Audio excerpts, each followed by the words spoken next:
நம்ம ஊர்லேயும் வீடுகளில் பூச்சிகள் வளர்க்குறது உண்டு. ஒருத்தர் வந்தார், எனக்கு 3000 கரப்பாம்பூச்சி அவசரமாக தேவைப்படுது, எங்கே கிடைக்கும்னு கேட்டார். கரப்பாம்பூச்சியா, அது என்னத்துக்குன்னு கேட்டோம்.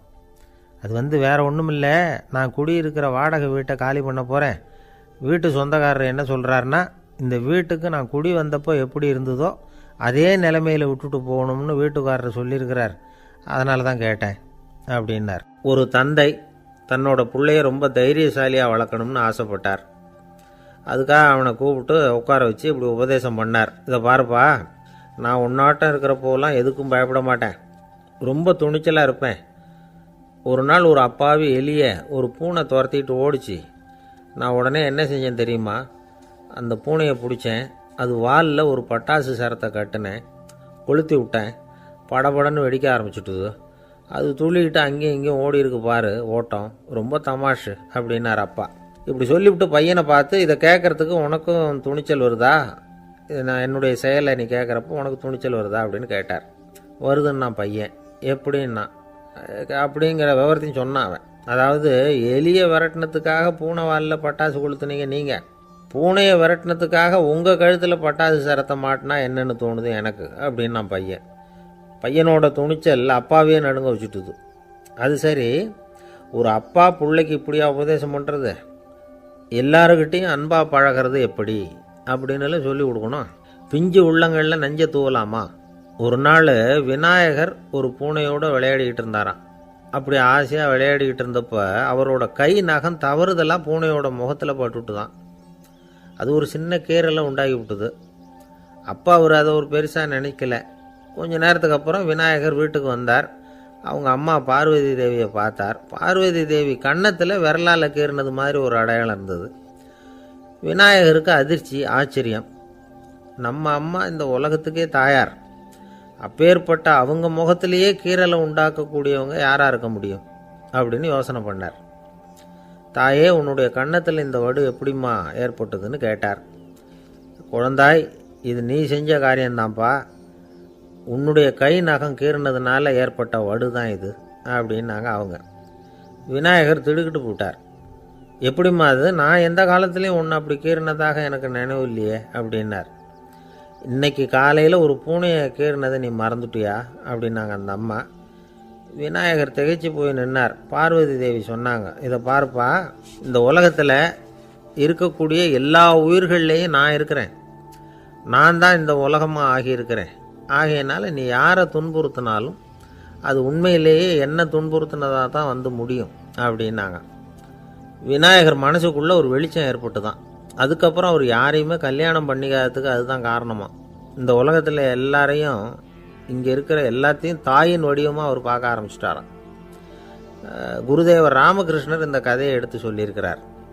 நபிகள் நாயகம் ஒரு தடவை ஒரு நாற்காலியில் உட்காந்து என்னமோ யோசனை பண்ணிகிட்டு இருந்திருக்கிறார். அப்போ அவரோட உடையில் ஒரு கீழ்ப்பகுதி தரையில் படிஞ்சு கிடந்திருக்குது. அங்கே விளையாடிக்கிட்டு இருந்த ஒரு பூனை அது மேலே வந்து படுத்து தூங்கி போச்சு. தொழுகை செய்ய வேண்டிய நேரம் வந்துட்டது. நபிகள் நாயகம் எழுந்திருக்க பார்த்தார். அப்போ தான் பூனை தன்னோட உடை மேலே படுத்து தூங்கிட்டு இருக்கிறது கண்ணில் படுது. பூனையோட தூக்கத்தை கலைக்க விரும்பல அவர். தன்னுடைய சகோதரியை கூப்பிட்டார். ஒரு கத்திரிக்கோள் எடுத்துகிட்டு வர சொன்னார். பூனை படுத்திருந்த உடை பகுதி மட்டும் இருக்குல்ல, அதை மட்டும் அதோட கத்திரிச்சு விட்டுட்டு அதுக்கப்புறம் அவர் எழுந்திரிச்சு தொழுகைக்கு போனாராம். அதாவது பிற உயிர்கள்கிட்ட எப்படி அன்பு காட்டணுங்கிறத பெரியவங்க எவ்வளவோ விதத்தில் நமக்கு எடுத்து காட்டியிருக்கிறாங்க. இருந்தாலும் எத்தனை பேர் மனசில் அதெல்லாம் உரைச்சிருக்குது? நாமளும் நம்ம ட்ரெஸ்ஸு மேலே ஒரு பூனை படுத்திருந்தா ஒரு கத்திரிக்கோலை தான் தேடுவோம், எடுத்துகிட்டு வர சொல்லுவோம். துணியை வெட்டுறதுக்கு பதிலாக இல்லை அதோட வாழை வெட்டினா என்ன அப்படின்னு தோணும். ஒரு ஆள் ரொம்ப பிரியமாக ஒரு பூனையை ஆற்றுல குளிப்பாட்டிக்கிட்டு இருந்தானா. எப்படி? அந்த பூனையை ஆற்று தண்ணியில் அமுக்கி அமுக்கி குளிப்பாட்டிக்கிட்டு இருக்கிறான். அந்த வழியாக போன பெரியவர் ஒருத்தர் இதை பார்த்தார். இதை பார்ப்பா, பூனையை அது மாதிரி ஆற்று தண்ணியில் அமுக்கி குளிப்பாட்டாத, மூச்சு திணறி செத்து போடும் அப்படின்னு அட்வைஸ் பண்ணார். நீ போய் அவன் வேலையை பார்த்துக்கிட்டு, எனக்கு எல்லாம் தெரியும்னா இவன். சரின்னு அவர் போயிட்டார். கொஞ்ச நேரம் கழித்து அவரே அந்த வழியாக திரும்பி வந்துக்கிட்டு இருந்தார். ஆற்றுல பூனையை குளிப்பாட்டிக்கிட்டு இருந்தவன் அழுதுகிட்டு உட்காந்துருக்கிறான். பக்கத்தில் அந்த பூனை செத்து கிடக்குது. இதை பார்த்தார் பெரியவர். நான் தான் அப்போவே சொன்னேனே அந்த பூனையை ஆற்றுல நினைக்காதேன்னு, அதை கேட்டிருந்தா அப்படி ஆயிருக்குமா அப்படின்னார். அந்த ஆள் கோபமாக இவரை முறைச்சி பார்த்தான். அட போய்யா, இந்த பூனை ஆற்றுல குளித்ததுனால ஒன்றும் செத்து போகல, குளித்ததுக்கு அப்புறம் அதோட உடம்பு ஈரமாக இருக்குதுன்னு அதை புழிஞ்சேன், அதனால தான் இப்படி ஆயிட்டுது அப்படின்னு நானாம். உலகத்தில் எது எதுக்கும் ஆராய்ச்சி கூடங்கள் இருக்குதுல்ல, அது மாதிரி தூக்கத்தை பற்றி ஆராய்ச்சி பண்ணுறதுக்கு ஒரு ஆராய்ச்சி கூடம் இருக்குது. அப்படி ஆராய்ச்சி பண்ணணும்னா அதுக்கு மூழ்கிக்கிட்டு இருக்கணும்ல. அதனால தான் அந்த ஆராய்ச்சி கூடம் இங்கே இல்லை. அமெரிக்காவில் பாஸ்டன் பல்கலைக்கழக மருத்துவமனையில் அது இருக்குது. அங்கே தூக்கத்தை பற்றி பலவிதமான ஆராய்ச்சிகள் பண்ணிகிட்டு இருக்கிறாங்க. அந்த ஆராய்ச்சி கூடத்தில் இயக்குனராக இருக்கிற ஒரு நிபுணர், அவர் என்ன சொல்கிறார் தெரியுமா? உங்களுக்கு தூக்கம் வரலையா, நீங்கள் நல்லா தூங்கிறதுக்கு தாராளமாக சில யோசனைகளை என்னால் சொல்ல முடியும் அப்படிங்கிறார். யோசனை தானே, காசா பணமாக கேட்டு வச்சுக்கலாமே. உணவு, மனநிலை, தூங்கும் இடத்தோட சூழ்நிலை, படுக்கைக்கு செல்கிறப்போ உள்ள பழக்க வழக்கங்கள், இது காரணமாக ஒருத்தருக்கு தூக்கம் வராமல் போகலாம். தூக்கம் வராததுக்கு இதுதான் காரணம்னா அதையெல்லாம் சுலபமாக கட்டுப்படுத்தலாங்கிறார் அவர். தூக்கத்தை வரவழைக்கக்கூடிய ஒரு நல்ல மருந்து உடற்பயிற்சி. ஆனால் ஒன்று, படுக்க போகிற நேரத்தில் இது மாதிரி உடற்பயிற்சிகள் எல்லாம் செய்யக்கூடாது.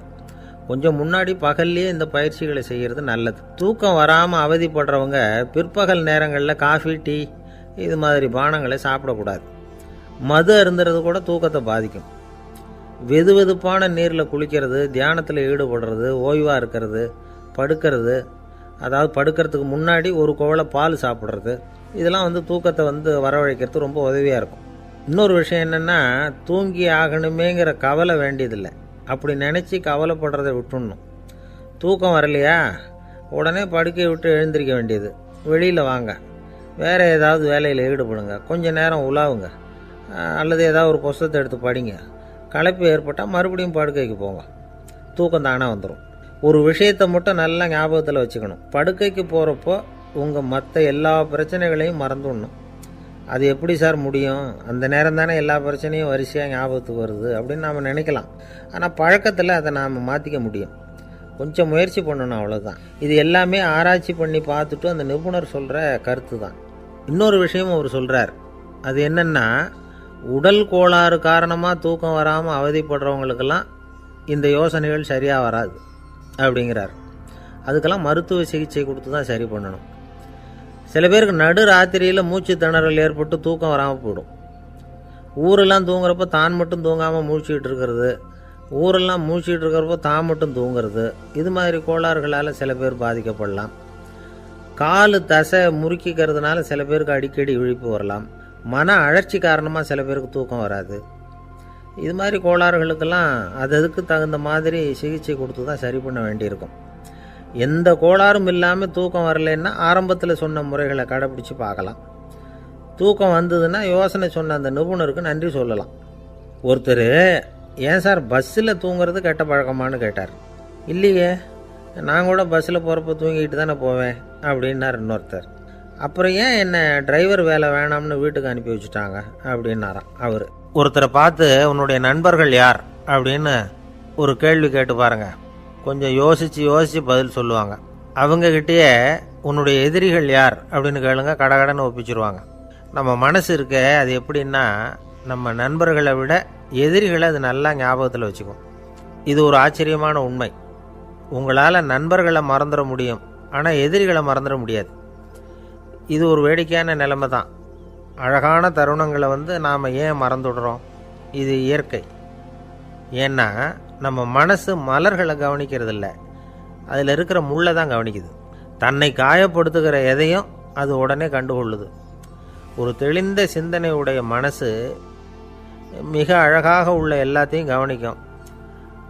அது நன்றியுடன் உணரக்கூடிய எல்லாத்தையும் பார்த்து குறிச்சிக்கும். இப்படிப்பட்டவங்க வாழ்க்கை இயல்பாகவே நல்லா அமையும். அது ரொம்ப அபூர்வம். மனசில் உள்ள ஒரு சிறிய அமைப்பை மாற்றுவதை பொறுத்து தான் இந்த விஷயம் அப்படிங்கிறார் ஓஷோ. ஒரு யூத கோவில் இருந்து தான், அது யூதர்களின் மடமாகவும் இருந்தது. அங்கே ஒரு தலைமை குரு, அவர் ரொம்ப கண்டிப்பானவர். அந்த கோவிலை ஒட்டி ஒரு தோட்டம். ஒரு நாள் காலையில் அந்த தோட்டத்தில் 2 இளம் யூதர்கள் நடந்து போய்கிட்டு இருக்கிறாங்க. காலையில் 1 மணி நேரம், மாலையில் 1 மணி நேரம் அவங்க அந்த தோட்டத்தில் நடக்கிறதுக்கு அனுமதி உண்டு. மற்ற நேரங்களில் அவங்க மத புத்தகங்களை படிக்கணும், பிற விதிமுறைகளை கடைபிடிக்கணும்.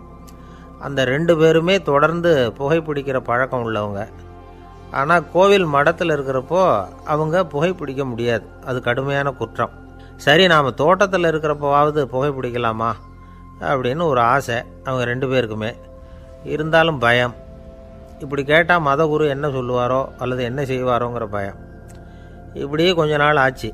ஒரு நாள் இந்த 2 பேரில் ஒருத்தன் ரொம்ப கலங்கி போய் அந்த கோவிலிருந்து வெளியில் வந்துக்கிட்டு இருந்தான். வந்தவன் நேராக தோட்டத்து பக்கம் போனான். அங்கே இன்னொருத்தன் ஆனந்தமாக புகை பிடிச்சிக்கிட்டு இருக்கிறான். அதை பார்த்து தான் இவனுக்கு அதிர்ச்சி. அட கடவுளே, என்ன இது, நீ கேட்காமலே ஆரம்பிச்சிட்டியா அப்படின்னா. இல்லை இல்லை, நான் கேட்டுவிட்டு தான் ஆரம்பிச்சிருக்கேன்னா அவன். அப்படியா, என்ன மனுஷன் இவர், நானும் தான் கேட்டேன், என்னை கண்ணாபுண்ணான்னு திட்டிவிட்டார். இது என்ன கோவிலா இல்லை நரகமா? உனக்கு புகை பிடிக்கணும்னு ஆசையாக இருந்தால் நரகத்துக்கு போகணும்னு சொல்லிவிட்டார். அது சரி, உன்னை மட்டும் எப்படி அனுமதிச்சார் அப்படின்னு கேட்டான் இவன். அவன் சிரிச்சுக்கிட்டே, நீ எப்படி கேட்ட சொல்லு அப்படின்னா. நாம் இந்த தோட்டத்துக்கு வர அனுமதிக்கப்பட்டிருக்கிறதே ஜபத்துக்காகத்தானே, அதனால் நான் ஜபம் சொல்லும் பொழுது புகை பிடிக்கலாமா அப்படின்னு கேட்டேன். அதுக்கு தான் அவர் சத்தம் போட்டு என்னை அடிக்கவே வந்துட்டார் அப்படின்னா இவன். நீ ஒரு மாதிரியாக கேட்டிருக்க, நான் வேறு மாதிரியாக கேட்டிருக்கிறேன். ஜெபம் சொல்லும்போது புகை பிடிக்கலாமான்னு நீ கேட்டிருக்க. ஐயா, புகை பிடிக்கும் பொழுது ஜபிக்கலாமா அப்படின்னு நான் கேட்டேன். அதில் தப்பு ஒன்றும் இல்லை அப்படின்னு பதில் சொல்லிட்டார் அப்படின்னா. ஒரு சிறிய மாற்றம்தான் அது மிகப்பெரிய மாறுதலை ஏற்படுத்தி விட்டது. மனசு நல்ல விதமாக சிந்திக்க ஆரம்பிச்சுட்டுதுன்னா மகிழ்ச்சிக்கு பஞ்சம் இல்லை. ஒரு கஞ்சன் ஆற்றுல விழுந்துட்டான். வெள்ளத்தில் தத்தளிச்சிக்கிட்டு இருக்கிறான். கரையில் நின்ன ஒருத்தர், உன் கையை கொண்டா இப்படி பிடிச்சி இழுத்து கரையில் சேர்த்து விடுறேன்னார். எதையும் கொடுத்து பழக்கம் இல்லாத அவன் கையையும் கொடுக்க மாட்டேன்னுட்டான். இவர் பார்த்தார். உன் கையை கொடுன்னு சொல்கிறதுக்கு பதிலாக நான் என் கையை கொடுக்குறேன் பிடிச்சிக்கோ அப்படின்னார். அவன் கப்புன்னு பிடிச்சிக்கிட்டான், இழுத்து கரையில் போட்டார். ஒரு காலத்தில் பிரஷ்யா அப்படின்னு ஒரு தேசம் இருந்தது. இப்போ ஜெர்மனி இருக்குல்ல, இதோட பெரும்பகுதி ஒரு காலத்தில் பிரஷ்யாங்கிற பேரில் இருந்தது. அப்போ அதுக்கு அரசராக இருந்தவர் மகா ஃப்ரெடரிக், அதாவது ஃப்ரெடரிக் தி கிரேட் அப்படின்னு சொல்லுவாங்க. அந்த ராஜாவுக்கு ஒரு சந்தேகம். நாம் பல வகையான வரிகளை விதித்து வசூல் பண்ணுறோம், அப்படி பண்ணி வருமானம் குறைஞ்சிக்கிட்டே போகுதே, இதுக்கு என்ன காரணமாக இருக்கும்? இதுதான் அவருக்கு ஏற்பட்ட சந்தேகம். ஒரு சமயம் அந்த அரசர் தம்முடைய அமைச்சர்களையும் பிரபுக்களையும் தளபதிகளையும் கூப்பிட்டு ஒரு விருந்து வச்சார். விருந்து முடிஞ்சதும் அவங்கள பார்த்து இந்த சந்தேகத்தை கேட்டார். வரிகள் அதிகமாக விதித்து வருமானம் குறையறதுக்கு என்ன காரணம் அப்படின்னு கேட்டார். பல பேருக்கு இதுக்கு சரியாக பதில் சொல்ல தெரியல. அனுபவசாலியான ஒரு தளபதி எழுந்திருச்சார். அரசே, அது எப்படிங்கிறத இப்போ உங்களுக்கு காட்டுறேன்னார். உடனே ஒரு பெரிய பனிக்கட்டி ஒன்றை தன்னுடைய கையில் எடுத்தார். அதை அப்படியும் எப்படியும் திருப்பி பார்த்தார். அப்புறம் அடுத்தவர்கிட்ட கொடுத்தார். அவரும் அதை அப்படியும் இப்படியும் திருப்பி பார்த்துட்டு அடுத்தபடியாக இருந்தவர்கிட்ட கொடுத்தார். இப்படியே இதை ஒவ்வொருத்தராக பார்த்துட்டு ஒவ்வொரு கையாக மாறி கடைசியில் மன்னர் கைக்கு போய் சேர்ந்தது. மன்னர் கைக்கு அந்த பனிக்கட்டி போய் சேர்ந்தப்போ அது கொஞ்சம் கொஞ்சமாக உருகி ஒரு பட்டாணி கடலை சைஸுக்கு ஆகிட்டுது. மன்னர் யோசனை பண்ணார். வரி அதிகமாக போட்டாலும் வந்து சேர்றது குறைவாக இருக்கிறதுக்கு என்ன காரணம் அப்படிங்கிறது அவருக்கு புரிஞ்சு போச்சு. காலம்தான் மாறிட்டு இருக்கே தவிர இந்த கையூட்டு வாங்குகிற பழக்கம் மாறினதாக தெரியல. இன்னொரு ராஜா இருந்தார். அவர் தன்னுடைய ராஜாங்கத்தில் லஞ்ச ஊழலே சுத்தமாக இருக்கக்கூடாது அப்படின்னு நினச்சார். அவர்கிட்ட பல்வேறு துறைகளுக்கும் பொறுப்பாக இருந்த பல பேரும் ரொம்ப சுத்தமாகவும் நேர்மையாகவும் இருந்தாங்க. ஒரே ஒருத்தர் மட்டும் எல்லார்கிட்டையும் லஞ்சம் வாங்கிட்டே இருந்தார். அவரை வேறு வேறு துறைகளுக்கு மாற்றி பார்த்தாரு. அந்த ராஜா என்னென்னமோ பண்ணி பார்க்குறாரு. எந்த வேலையை கொடுத்தாலும் அதுலேயும் லஞ்சம் வாங்கிறதுக்கு ஒரு வழியை உண்டு பண்ணிக்குவார் அந்த ஆள். ராஜாவுக்கு இது ஒரு பெரிய தலைவலியாக போட்டுது. இவர் என்ன பண்ணுறது, இவருக்கு என்ன வேலையை கொடுக்கறது, கொஞ்சம் கூட லஞ்சம் வாங்கிறதுக்கு சான்ஸே இல்லாத ஒரு வேலையை கொடுக்கணும் அப்படின்னு திட்டம் போட்டார். ஒரு நாள் அவருக்கு அந்த உத்தரவும் போட்டுட்டார். அதாவது அவருக்கு என்ன வேலைன்னா, கடற்கரையில் தான் அவருக்கு ஆஃபீஸ். அங்கேயே இருந்துக்க வேண்டியது. தினமும் எத்தனை கடல் அலை கரையில் வந்து மோதுது அப்படிங்கிறத கணக்கெடுத்து ராஜாவுக்கு தெரிவிக்க வேண்டியது. இதுதான் அவருக்கு வேலை. பேசாமல் அலையை எண்ணிட்டு உட்காந்துருக்கிட்டோம், அப்போவாவது அவர் லஞ்சம் வாங்குகிற சந்தர்ப்பம் இல்லாமல் போயிடும் அவருக்கு அப்படின்னு நினச்சார் ராஜா. இந்த ஆள் கடற்கரைக்கு போய் டியூட்டியில் ஜாயின் பண்ணிக்கிட்டார். ஒரே மாதத்தில் அங்கே சொந்தமாக ஒரு பிரம்மாண்டமான மாளிகை கட்டிவிட்டார். ராஜாவுக்கு இது பெரிய ஆச்சரியமாக போச்சு. அலையை என்ற வேலையில் அந்த ஆள் எப்படி பணம் சம்பாதிச்சார் அப்படின்னு விசாரித்து பார்த்தார் அக்கம் பக்கத்தில். அந்த ஆள் என்ன பண்ணியிருக்கிறாருன்னா, கடற்கரையில் போய் பொறுப்பு ஏற்றுக்கிட்ட உடனே அங்கே இருந்த மீனவர்கள்கிட்ட எல்லாம் இந்த கரையில் வந்து ஒரு நாளில் வந்து மோதுற அலைகள் எத்தனை அப்படின்னு கேட்டிருக்காரு. அது எப்படிங்க தெரியும்னு இருக்காங்க அவங்க. தினமும் அந்த எண்ணிக்கை தெரியணும். நம்ம ராஜாவுக்கு தினமும் அறிக்கை அனுப்பணும், டெய்லி ரிப்போர்ட்டு. தவறுனா நீங்கள் இந்த கடலில் போய் மீன் பிடிக்கிறதுக்கு ராஜாவோட அனுமதி கிடைக்காது அப்படின்ட்டுருக்காரு. உடனே மீனவர்கள்லாம் பயந்து போட்டாங்க. கடலுக்கு போகிறதுக்கு அனுமதி இல்லைன்னா பட்டினி கிடக்கிறது மாதிரி ஆகிடுமே. மெதுவாக அந்த ஆளுகிட்ட போனாங்க, காதோட காதாக சொன்னாங்க, ஐயா எங்களால் வந்து கடல் அலையை வந்து எண்ண முடியாது. தினமும் எங்களால் முடிஞ்சதை உங்களுக்கு பணமாக கொடுத்துட்றோம். நீங்கள் தான் ராஜா கிட்ட சிபாரிசு பண்ணி நாங்கள் தொடர்ந்து மீன் பிடிக்கிறதுக்கு அனுமதி வாங்கி கொடுக்கணும் அப்படின்னு வேண்டிக்கிட்டாங்க. பணம் தினமும் வந்து சேர ஆரம்பிச்சுட்டுது. பதவியில் மற்ற பதவியோட இந்த பதவி எவ்வளவோ மேல் அப்படின்னு நினச்சிட்டான் அந்த ஆள். அது மட்டும் இல்லை, தயவு பண்ணி என்னை இந்த இடத்த விட்டு மாற்றி விடாதீங்க சார் அப்படின்னு வேற கேட்க ஆரம்பிச்சிட்டானா. எனக்கு இது மட்டும்தான் சார் தெரியும், இதை தவிர வேறு எதுவும் தெரியாது அப்படின்னு சொல்லிக்கிட்டே காலம் தள்ளுறவங்க ரொம்ப பேர். அவங்கெல்லாம் கஷ்டப்பட வேண்டியிருக்கும். ஒருத்தர் தன்னுடைய தொழிலில் ரொம்ப கெட்டிக்காரராக இருக்கலாம். அதுக்காக எப்பவும் அதே ஞாபகத்தில் இருந்துக்கிட்டு உலகியல் அறிவு இல்லாமல் இருந்துடக்கூடாது, அது ஆபத்து. இதுக்காக நம்ம தாத்தா பாட்டிலாம் ஒரு கதை சொல்லுவாங்களே, கேள்விப்பட்டிருக்கீங்களா? ஒரு சமயம் ஒரு 4 பேர் சேர்ந்து வெளியூருக்கு பிரயாணம் போனாங்களாம். அந்த 4 பேர் எப்படி தெரியுமா? ஒருத்தர் வந்து வேதாந்தி, இன்னொருத்தர் சங்கீத வித்வான், 3வது ஆள் வைத்தியர், 4வது ஆள் ஜோசியர். இவங்க 4 பேரும் நண்பர்கள். அதனால் சேர்ந்து புறப்பட்டாங்க. வழியில் ஒரு ஊரில் தங்கினாங்க. இருட்டி போச்சு. அதனால் இன்றைக்கி ராத்திரி இங்கேயே தங்கி இருந்துட்டு நாளைக்கு புறப்படலாம் அப்படின்னு தீர்மானம் பண்ணாங்க. சாப்பாட்டுக்கு என்ன பண்ணுறது? அங்கேயே கடத்தெருவுக்கு போய் சாமான்லாம் வாங்கியாந்து சமைச்சு சாப்பிட்லாம்னு முடிவு பண்ணாங்க. 4 பேர் இருக்கிறதுனால ஆளுக்கு ஒரு காரியமாக செய்யலாம் அப்படின்னு வேலையை பிரிச்சுக்கிட்டாங்க. வைத்தியர் வந்து கரிகாய் வாங்க போனார், வேதாந்தி வந்து எண்ணெய் வாங்க போனார், ஜோசியர் வந்து பலசரக்கு வாங்க போனார், சங்கீத வித்வானுக்கு சமைக்கிற வேலை. எல்லாம் சரி, ஆனால் நடந்தது என்ன தெரியுமா? கடைத்தெருவுக்கு காய்கறி வாங்க போனார்ல வைத்தியர், அங்கே போய் மார்க்கெட்டில் பார்த்தார். ஒவ்வொரு கறிகாயாக எடுத்து பார்த்தார். இது பித்தம், உடம்புக்கு ஒத்துக்காது, இது வாயு, உடம்பு ஒத்துக்காது அப்படின்னு ஒவ்வொன்றா தள்ளினார். கடைசியில் ஒன்றுமே தேரல, வெறுங்கையோடு திரும்பி வந்துக்கிட்டு இருக்கிறார். எண்ணெய் வாங்க போனார் வேதாந்தி, அவர் ஒரு தொன்னையில் எண்ணெயை வாங்கினார். பேசாமல் அதை எடுத்துகிட்டு வர வேண்டியது தானே, முடியல. அவருடைய வேதாந்த மூளை சிந்திக்க ஆரம்பிச்சுட்டுது.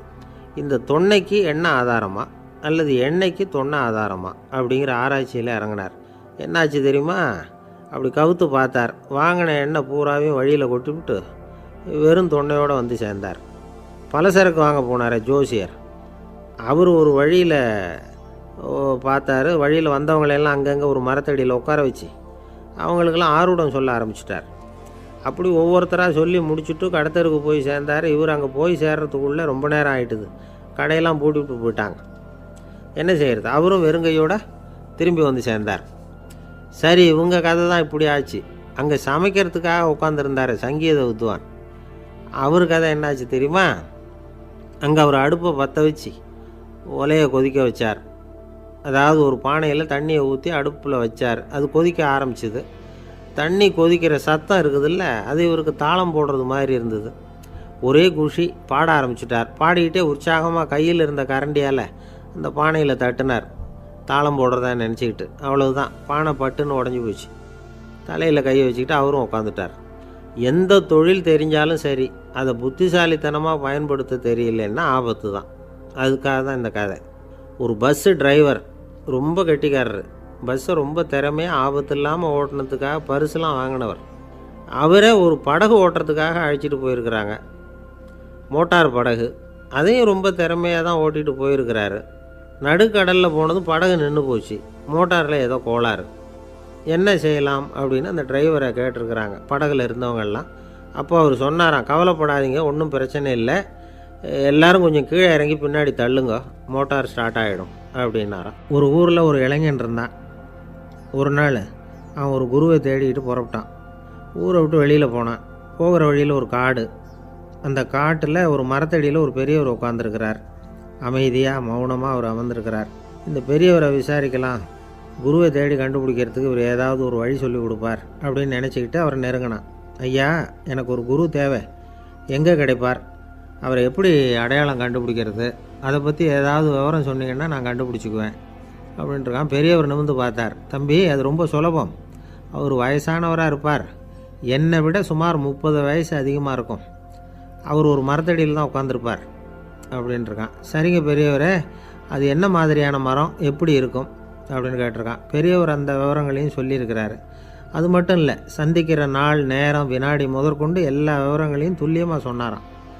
இவ்வளவு விவரங்களை இவரால் எப்படி சொல்ல முடியுது அப்படின்னு இவனுக்கு ஆச்சரியம். இருந்தாலும் அந்த பெரியவர் கடைசியாக ஒரு விவரம் சொன்னார்.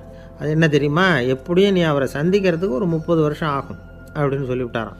ரொம்ப நன்றிங்க பெரியவரே அப்படின்னு சொல்லிவிட்டு அந்த இளைஞன் புறப்பட்டுருக்கான். இப்போ அவனுக்கு குரு பற்றின விவரம் எல்லாம் கிடச்சிட்டுது, சந்திக்கிற நேரமும் தெரிஞ்சுட்டுது. ஆனால் 30 வருஷம் அவரை தேடி அலைய வேண்டியிருக்குமே. அவன் தேட ஆரம்பித்தான். காடு மலை எல்லாம் சுற்றி அலைஞ்சான். பல வருஷங்கள் தேடினான், அழுத்து போயிட்டான். கடைசியில் அவனுக்கும் வயசாகிட்டுது. கடைசியில் தன்னுடைய சொந்த ஊருக்கே திரும்பி போய்கிட்டு இருந்தான். அங்கே ஒரு மரத்தடியில் அவன் தேடிக்கிட்டு இருந்த குருநாதர் கிடைச்சார். யார் அவருன்னா, 30 வருஷத்துக்கு முன்னாடி வழி சொல்லி கொடுத்தாருல அதே பெரியவர். அவருக்கு இப்போ 30 வயசு அதிகமாக இருந்தது. அதே மரம். அன்னைக்கு பெரியவர் சொன்ன அடையாளம் இப்போ பொருத்தமாக இருந்தது. இப்போ அந்த பெரியவர் சொன்னார், சரியாக வந்து சேர்ந்துட்டேன், வா, உனக்காக தான் நான் இவ்வளவு காலமும் காத்துக்கிட்டு இருந்தேன் அப்படின்னாரான். என்ன சொல்கிறீங்கன்னு இருக்கான். 30 வருஷத்துக்கு முன்னாடி என்கிட்ட வந்தியே, அப்போவே என் காலம் வந்து முடிஞ்சு போயிருந்தது. அப்போவே என்ன உனக்கு அடையாளம் தெரியல, அதனால் இவ்வளவு காலம் உனக்காக காத்துட்ருக்கும்படி ஆகிட்டுது அப்படின்னாரான். ஐயா, அப்போவே நீங்கள் சொல்லியிருக்கலாமே, இதுதான் 30 வருஷம் கழித்து நீ சந்திக்க போகிற இடம், நான் தான் உன்னுடைய குரு அப்படின்னு சொல்லியிருக்கலாமே அப்படின்ட்டுருக்கான். அந்த பெரியவர் சிரிச்சுக்கிட்டே இதுக்கு பதில் சொன்னாராம். நான் எவ்வளவோ விவரமாக தான் சொன்னேன், நீ சரியாக புரிஞ்சிக்கல. காரணம், அப்போது நீ போதுமான அளவுக்கு பக்குவம் பெற்றிருக்கவில்லை. அதனால் புரியும் சக்தி இல்லாமல் போயிட்டுதப்போ 30 ஆண்டு காலம் நீ அலைஞ்சி தெரிஞ்சிருக்கிற. அது காரணமாக இப்போ உனக்கு அந்த பக்குவம் வந்துட்டுது. அதனால தான் அடையாளம் காண முடிஞ்சுது, நானே உன்னுடைய குரு அப்படின்னாராம். இதிலேருந்து என்ன தெரியுதுன்னா, ஆன்மீகத்தில் மாணவனாக சேர்றதுக்கு கூட ஒரு பக்குவத்தன்மை தேவைப்படுது. ஒரு பெரிய ஞானி, அவர்கிட்ட சீடனாக இருக்க ஒருத்தன் வந்தான், எதிரில் நின்னான். ஞானி அவனை வெகு நேரம் உற்று பார்த்தார். அப்புறம் சொன்னார், சீடனாக இருக்கிறது ரொம்ப சிரமம்னார். நான் தயாராக இருக்கிறேன்னா. அது இன்னமும் சிரமமாச்சே, இங்கே வந்து குருவாக இருக்கிறது மட்டுமே சுலபம் அப்படின்னாராம். அப்படின்னா நான் குருவாகவே ஆயிடுறேன் அப்படின்னானா. இது போலவே இந்த காலத்தில் கதை ஒன்று உண்டு. ஒரு பள்ளிக்கூடத்தில் வகுப்பு ஆசிரியர் மாணவனை திட்டிக்கிட்டு இருந்தார். டேய், நீ 100க்கு 10 மார்க்கு தான் வாங்கிக்கிட்டு இருக்க. இவ்வளவு மோசமாக நீ படித்தா கடைசியில் மாடு மேய்க்கிறது கூட லாய்க்கு இல்லாதவனா ஆகிடுவேன். அதுக்கப்புறம் என்ன செய்ய போகிறேன் அப்படின்னாராம். பையன் தலையை சொரிஞ்சிக்கிட்டே சொன்னானா, சார் அப்படின்னா ஒன்று செய்கிறேன் அப்படின்னானா. இவர் கேட்டிருக்கார், என்ன செய்ய போகிறேன்னு. வேறு என்ன சார், உங்களை மாதிரி ஒரு ஆசிரியர் ஆகிடுறேன் அப்படின்னானா. இமயமலை அடிவாரத்தில் ஒரு மடம். அங்கே ஒரு சன்னியாசி இருந்தார். அவர்கிட்ட ஒருத்தர் வந்தார். சுவாமி, ஆசையை உதற நினைக்கிறேன், முடியல, ஒட்டிக்கிட்டே வருது அப்படின்னாராம். இப்படி உட்கார, ஒரு கதை சொல்கிறேன் அப்படின்னு சொல்லி அவர் சொல்ல ஆரம்பித்தாராம். அவர் சொன்ன கதை என்னென்னா, ஒரு ஊரில் ஒரு ஆள் இருந்தான். அவன் பேர் குப்புசாமி. அவன்கிட்ட எப்பவும் ஒரு பழைய தொப்பி இருக்கும், விடவே மாட்டான். அதனால் அவனை எல்லோரும் தொப்பி சாமி அப்படின்னு தான் கூப்பிடுறது வழக்கம். ஒரு புது தொப்பி வாங்கிக்கப்படாதாப்பா அப்படின்னு நண்பர்கள்லாம் சொல்லி பார்த்தாங்க. பணத்துக்கு எங்கே போவேன் அப்படின்னு விட்டானான். பணம் வச்சுருக்கான், செலவு பண்ண மனசு வரல, மகா கஞ்சன். பழைய பாட்டில்கள்லாம் வாங்கி விற்றுக்கிட்டு இருந்தான். அப்படி ஒரு தடவை பழைய கண்ணாடி சாமான்களை ஏலத்தில் எடுத்தப்போ அதில் ஒரு அருமையான சென்ட்டு பாட்டில் கிடச்சிது. உடனே ஒரு ஐடியா பண்ணான். அந்த சென்ட்டை வந்து சின்ன சின்ன பாட்டில்களில் அடைச்சி ஜன்னல் ஓரமாக அடுக்கி வச்சுட்டான். அதை விற்றா நிறைய பணம் கிடைக்குமே. அதனால் இதுக்கு இடையில் ஒரு நாள் அவன் வந்து அப்படியே உட்காந்துருந்தான். அந்த நேரம் நண்பன் வந்தான். ஏண்டா, உன் பழைய தொப்பியை மாற்றப்படாதா, ஊரில் எல்லோரும் கேலி பேசுகிறாங்களே ஒன்று தொப்பி சாமின்னு அப்படின்னு சொல்லி கேட்டிருக்கான். இந்த சென்ட்டு பாட்டில் விற்றதும் பணம் வரும், அதுக்கப்புறம் பார்க்கலாம் அப்படின்னு நானா. இவன் சரி வா, நீச்சல் குளத்துக்கு போயிட்டு வருவோம் அப்படின்னு கூப்பிட்ருக்கான் நண்பன். 2 பேரும் போனாங்க. அதே நேரம் அந்த ஊர் நீதிபதியும் அங்கே குளிக்க வந்தாராம். அவர்கிட்ட இருந்தது விலை வசந்த ஒரு புது தொப்பி. அதை அங்கே இருந்த ஸ்டாண்டில் மாட்டிவிட்டு குளிக்க போனார். இதுக்கிடையில் குப்புசாமி குளிச்சுட்டு வந்தான். அவனுடைய பழைய தொப்பியை காணலை. அந்த புது தொப்பியை பார்த்தா இது நண்பனுடைய வேலை தான் அப்படிங்கிறதாக புரிஞ்சுக்கிட்டு அதை எடுத்து மாட்டிகிட்டு வந்துட்டான். நீதிபதி குளிச்சுட்டு வந்து பார்க்குறாரு, தொப்பியை காணும். போலீஸில் புகார் கொடுத்தார். அவங்க வந்து தேடினாங்க. ஒரு மூலையில் பழைய தொப்பி கிடச்சிது. அடடா, இது நம்ம குப்புசாமியோட தொப்பி இல்லையா அப்படின்னு நானா ஒருத்தன். உடனே அவன் வீட்டுக்கு தேடிட்டு போயிருக்காங்க. அங்கே போய் பார்த்தா புது தொப்பி அங்கே இருக்குது. உடனே அவனுக்கு 1000 ரூபாய் அபராதம் போட்டாங்களாம். அவன் பணத்தை கட்டிவிட்டு ரொம்ப எரிச்சலோடு வீட்டுக்கு வந்தான். பழைய தொப்பி கண்ணில் பட்டது. மறுபடியும் உன்னால் தானே எனக்கு 1000 ரூபா நஷ்டம் அப்படின்னு சொல்லி அதை எடுத்துக்கிட்டு அப்படி போயிருக்கான். அந்த ஊர் குளத்துல வீசி எரிஞ்சிட்டு வந்துட்டான். அது மீன் பிடிக்கிற ஒருத்தன் கையில் சிக்கிச்சு. அவன் வர்ற வழியில் அதை எடுத்து வேகமாக வீசி எறிஞ்சான். அது நேராக குப்புசாமி வீட்டு ஜன்னல் வழியாக உள்ளே வந்து இந்த சென்ட்டு பாட்டில்கள் மேலே விழுந்து எல்லாம் உடஞ்சி நொறுங்கி போச்சு. குப்புசாமி பார்த்தான். தோட்டத்தில் ஆழமாக ஒரு குழியை வெட்டினான். அந்த தொப்பியை போட்டான், மூடிவிட்டான். இதை அடுத்த வீட்டுக்காரன் பார்த்தான். ஏதோ புதையல் தான் வச்சுருக்கான் போல இருக்குன்னு நினச்சான். போலீஸில் போய் புகார் கொடுத்துட்டான். மறுபடியும் போலீஸ் குழியை தோண்டினாங்க. பழைய தொப்பி மறுபடியும் வெளியில் வந்தது. எல்லோரும் சிரிக்கிறாங்க. அன்னைக்கு ராத்திரியே அந்த தொப்பியை எடுத்துக்கிட்டு நேராக புறப்பட்டான். ஒரு கல்லில் அதை சேர்த்து கட்டி குடிநீர் தொட்டி இருக்கும்ல, அதில் போட்டுட்டு வந்துட்டான். இனிமேல் என்ன பண்ணும் பார்ப்போன்னு. ஒரு நாள் திடீர்னு குழாயெல்லாம் அடைப்பட்டு போச்சு. மாநகராட்சி அலுவலர்கள் வந்து என்னன்னு பார்த்தா அந்த பழைய தொப்பி குழாயை அடைச்சிக்கிட்டு இருக்குது. இது குப்புசாமியோட தொப்பிங்கிறது தான் எல்லாருக்கும் தெரியுமே. உடனே குடிநீரை வந்து பாழாக்கணத்துக்காக குப்புசாமிக்கு கோர்ட்டு 2500 ரூபா அபராதம் போட்டுவிட்டுது. அதையும் கட்டிவிட்டு வெளில வந்தான். கடைசியாக முடிவு பண்ணான். ஒரு நெருப்பு குச்சியை கிழிச்சான். தொப்பியை கொளுத்தினான். எரிஞ்சுது. எடுத்து வெளில எரிஞ்சான். கொஞ்ச நேரத்தில் தீ அணைப்பு படம் வந்துட்டுது. ஆமாம், இவன் எடுத்து எரிஞ்சது வெளியில் விழுந்து வீட்டு கூரையே பற்றிக்கிட்டு எரிய ஆரம்பிச்சுட்டுது. அவனோட பணத்தாசையும் அதோடு சேர்ந்து எரிஞ்சு போச்சான். இப்படி ஒரு கதை. இந்த கதையை சொல்லி முடித்தார் அந்த இமயமலை அடிவாரத்தில் இருந்த சன்னியாசி. இப்போ அந்த குப்புசாமி எங்கே இருக்கிறான்னு கேட்டார் எதிரில் இருந்தவர். இதோ உன் எதிரிலே இருக்கிறான், நான் தான் அந்த குப்புசாமி அப்படின்னாரான் அந்த சன்னியாசி. அந்த குப்புசாமி கிட்டே இருந்தது மாதிரி ஒரு பழைய தொப்பி நம்ம ஒவ்வொருத்தர்கிட்டையும் உண்டு. அதை எப்படி தொலைக்கிறதுன்னு தெரியாமல் தடுமாறிக்கிட்டு இருக்கிறோம். அது என்ன தொப்பிங்கிறீங்களா? அதுதான் நம்மை சூழ்ந்திருக்கிற மாயை அப்படிங்கிறார் சுவாமி சின்மயானந்தர். மெய்ஞானம் கிடைக்கிறப்போ மாயை வந்து எரிஞ்சு போகும் அப்படிங்கிறது அவருடைய கருத்து. நம்மால் ஒருத்தர் வேகமாக ஓடி வந்தார். காலில் மாட்டியிருந்த பழைய செருப்பு ரெண்டையும் ஆவேசமாக தூக்கி ஒரு கிணத்துல போட்டுட்டு வெறுங்காலோடு நடந்து வந்துக்கிட்டு இருக்கிறார். ஏன் அப்படி பண்ணீங்க அப்படின்னு கேட்டோம். அந்த செருப்புக்கு சொந்தக்காரன் வந்து பின்னாடி வந்துக்கிட்டு இருக்கிறான், அதனால் அப்படி பண்ணேன் அப்படிங்கிறார் இவர். காசியில் இருக்கிற கடவுள் காசி விஸ்வநாதர், அங்கே இருக்கிற தேவி காசி விசாலாட்சி. இவங்க 2 பேரும் ஒரு நாள் பேசிக்கிட்டு இருந்தப்போ கடவுள் சொன்னார், இந்த மனிதர்களை நாம் ரொம்பவும் நம்பிக்கையோடு தான் படைச்சிருக்கிறோம். இருந்தாலும் அவங்களுக்கு தான் நம்பிக்கை இல்லை, எதுலேயும் ஒரு உண்மையான நம்பிக்கை இல்லாமல் வாழ்ந்துக்கிட்டு இருக்கிறாங்க அப்படின்னார். என்ன அப்படி சொல்கிறீங்க? அதோ பாருங்கள், எவ்வளவு பேர் காசியை தேடிட்டு வந்து கங்கையில் குளிச்சுக்கிட்டு இருக்கிறாங்க. அவங்களெலாம் நம்பிக்கை இல்லைன்னா இவ்வளவு தூரம் தேடிட்டு வந்து இங்கே குளிப்பாங்களா அப்படின்னு நாங்கள் தேவி. சரி, அதை சோதித்து பார்க்கலாம் அப்படின்னு 2 பேரும் முடிவு பண்ணிக்கிட்டாங்க. உடனே ஒரு திட்டம் போட்டாங்க. அது எப்படின்னா, நாம் 2 பேருமே பக்தர்கள் மாதிரி உருவத்தை மாற்றிக்கிட்டு கங்கை கரைக்கு போக வேண்டியது. நான் வந்து கங்கையில் இறங்கி குளிக்கிறேன். கொஞ்ச நேரத்தில் சுழலில் மாட்டிக்கிட்டது மாதிரி நடிக்கிறேன். நீ உடனே கரையிலிருந்து சத்தம் போடும், என்னோடய வீட்டுக்காரரை யாராவது காப்பாற்றுங்களேன்னு சத்தம் போடும். அதோடு இன்னொன்று சொல்லு, யாராவது ஒரு புண்ணிய ஆத்மா அவர்கிட்ட போய் அவருடைய முடியை பிடிச்சி இழுக்கணும். அப்படி ஒரு சாபம் இருக்குது எங்களுக்கு. புண்ணிய ஆத்மா, அதாவது எந்த பாவமும் செய்யாத இல்லாத ஒருத்தர் தான் அவரை காப்பாற்ற முடியும். அப்படிப்பட்டவங்க யாராவது வெள்ளத்தில் குதித்து என்னுடைய கணவரை காப்பாற்றுங்கோ அப்படின்னு நீ சத்தம் போடு, கூச்சல் போடு, என்ன நடக்குதுன்னு பார்க்கலாம் அப்படின்னார் கடவுள். சரின்னு சொல்லி 2 பேருமா சாதாரண பக்தர்கள் மாதிரி கங்கை கரைக்கு வந்து சேர்ந்தாங்க. அவர் இறங்கி குளித்தார். திட்டம் போட்டது மாதிரியே சுழலில் மாட்டிக்கிட்டது மாதிரி கத்துனார். கரையில் இருந்த அந்த அம்மா, ஐயோ என் கணவரை காப்பாற்றுங்களேன், யாராவது காப்பாற்றுங்களேன்னு கத்துனாங்க. பல பேர் ஓடி வந்தாங்க. உடனே இவங்க, பாவம் இல்லாத புண்ணிய ஆத்மா ஒருத்தரால் தான் என்னுடைய கணவர் காப்பாற்றப்படணுங்கிறது விதி, அப்படி ஒரு சாபம் இருக்குது, அதனால் புண்ணிய ஆத்மா யாராவது அவர்கிட்ட போய் அவர் முடியை பிடிச்சி தூக்குனா அவரை காப்பாற்றி போடலாம் அப்படின்னாங்க. இவங்க இப்படி சொன்னதும் எல்லாரும் திகைச்சு போய் நின்றுட்டாங்க. ஒவ்வொருத்தருக்கும் அவங்க செஞ்ச பாவம்லாம் ஒவ்வொன்றா ஞாபகத்துக்கு வர ஆரம்பிச்சுட்டுது. சரி, இதுக்கு நாம லாயக்கு இல்லை அப்படின்னு சொல்லி ஒதுங்கி போக ஆரம்பிச்சிட்டாங்க எல்லாம். இந்த சமயத்தில் யாரோ ஒருத்தர் வேகமாக ஓடி வந்தார். ஆற்றுல குதிச்சார். அவர்கிட்ட போனார், முடியை பிடிச்சார், தூக்குனார், அவரை காப்பாற்றி கரைக்கு கொண்டுட்டு வந்துட்டார். அப்படி காப்பாற்றின அந்த ஆளை இவங்க 2 பேரும் தனியாக கூப்பிட்டுக்கிட்டு ஒரு மண்டபத்துக்கு வந்துட்டாங்க. வந்து விசாரிக்கிறாங்க. நீ யாரப்பா அப்படின்னு கேட்குறாங்க. ஏதும் தெரியாத மாதிரி. நான் இந்த ஊர் அன்ன சத்திரத்தில் வேலை செய்கிற ஒரு சமையல்காரன் அப்படிங்கிறார். நீ கங்கையில் குளிக்கிறது உண்டான்னு கேட்டிருக்காங்க. நான் இந்த ஊர்லேயே தான் இருக்கிறேன், இருந்தாலும் தினமும் கங்கையில் குளிக்கிறது இல்லை, எப்போவாவது ஒரு நாள் அங்கே குளிப்பேன் அப்படின்னார். கங்கையில் மூழ்கி எழுந்திரிச்சா பாவம்லாம் தொலையும்னு சொல்கிறாங்க.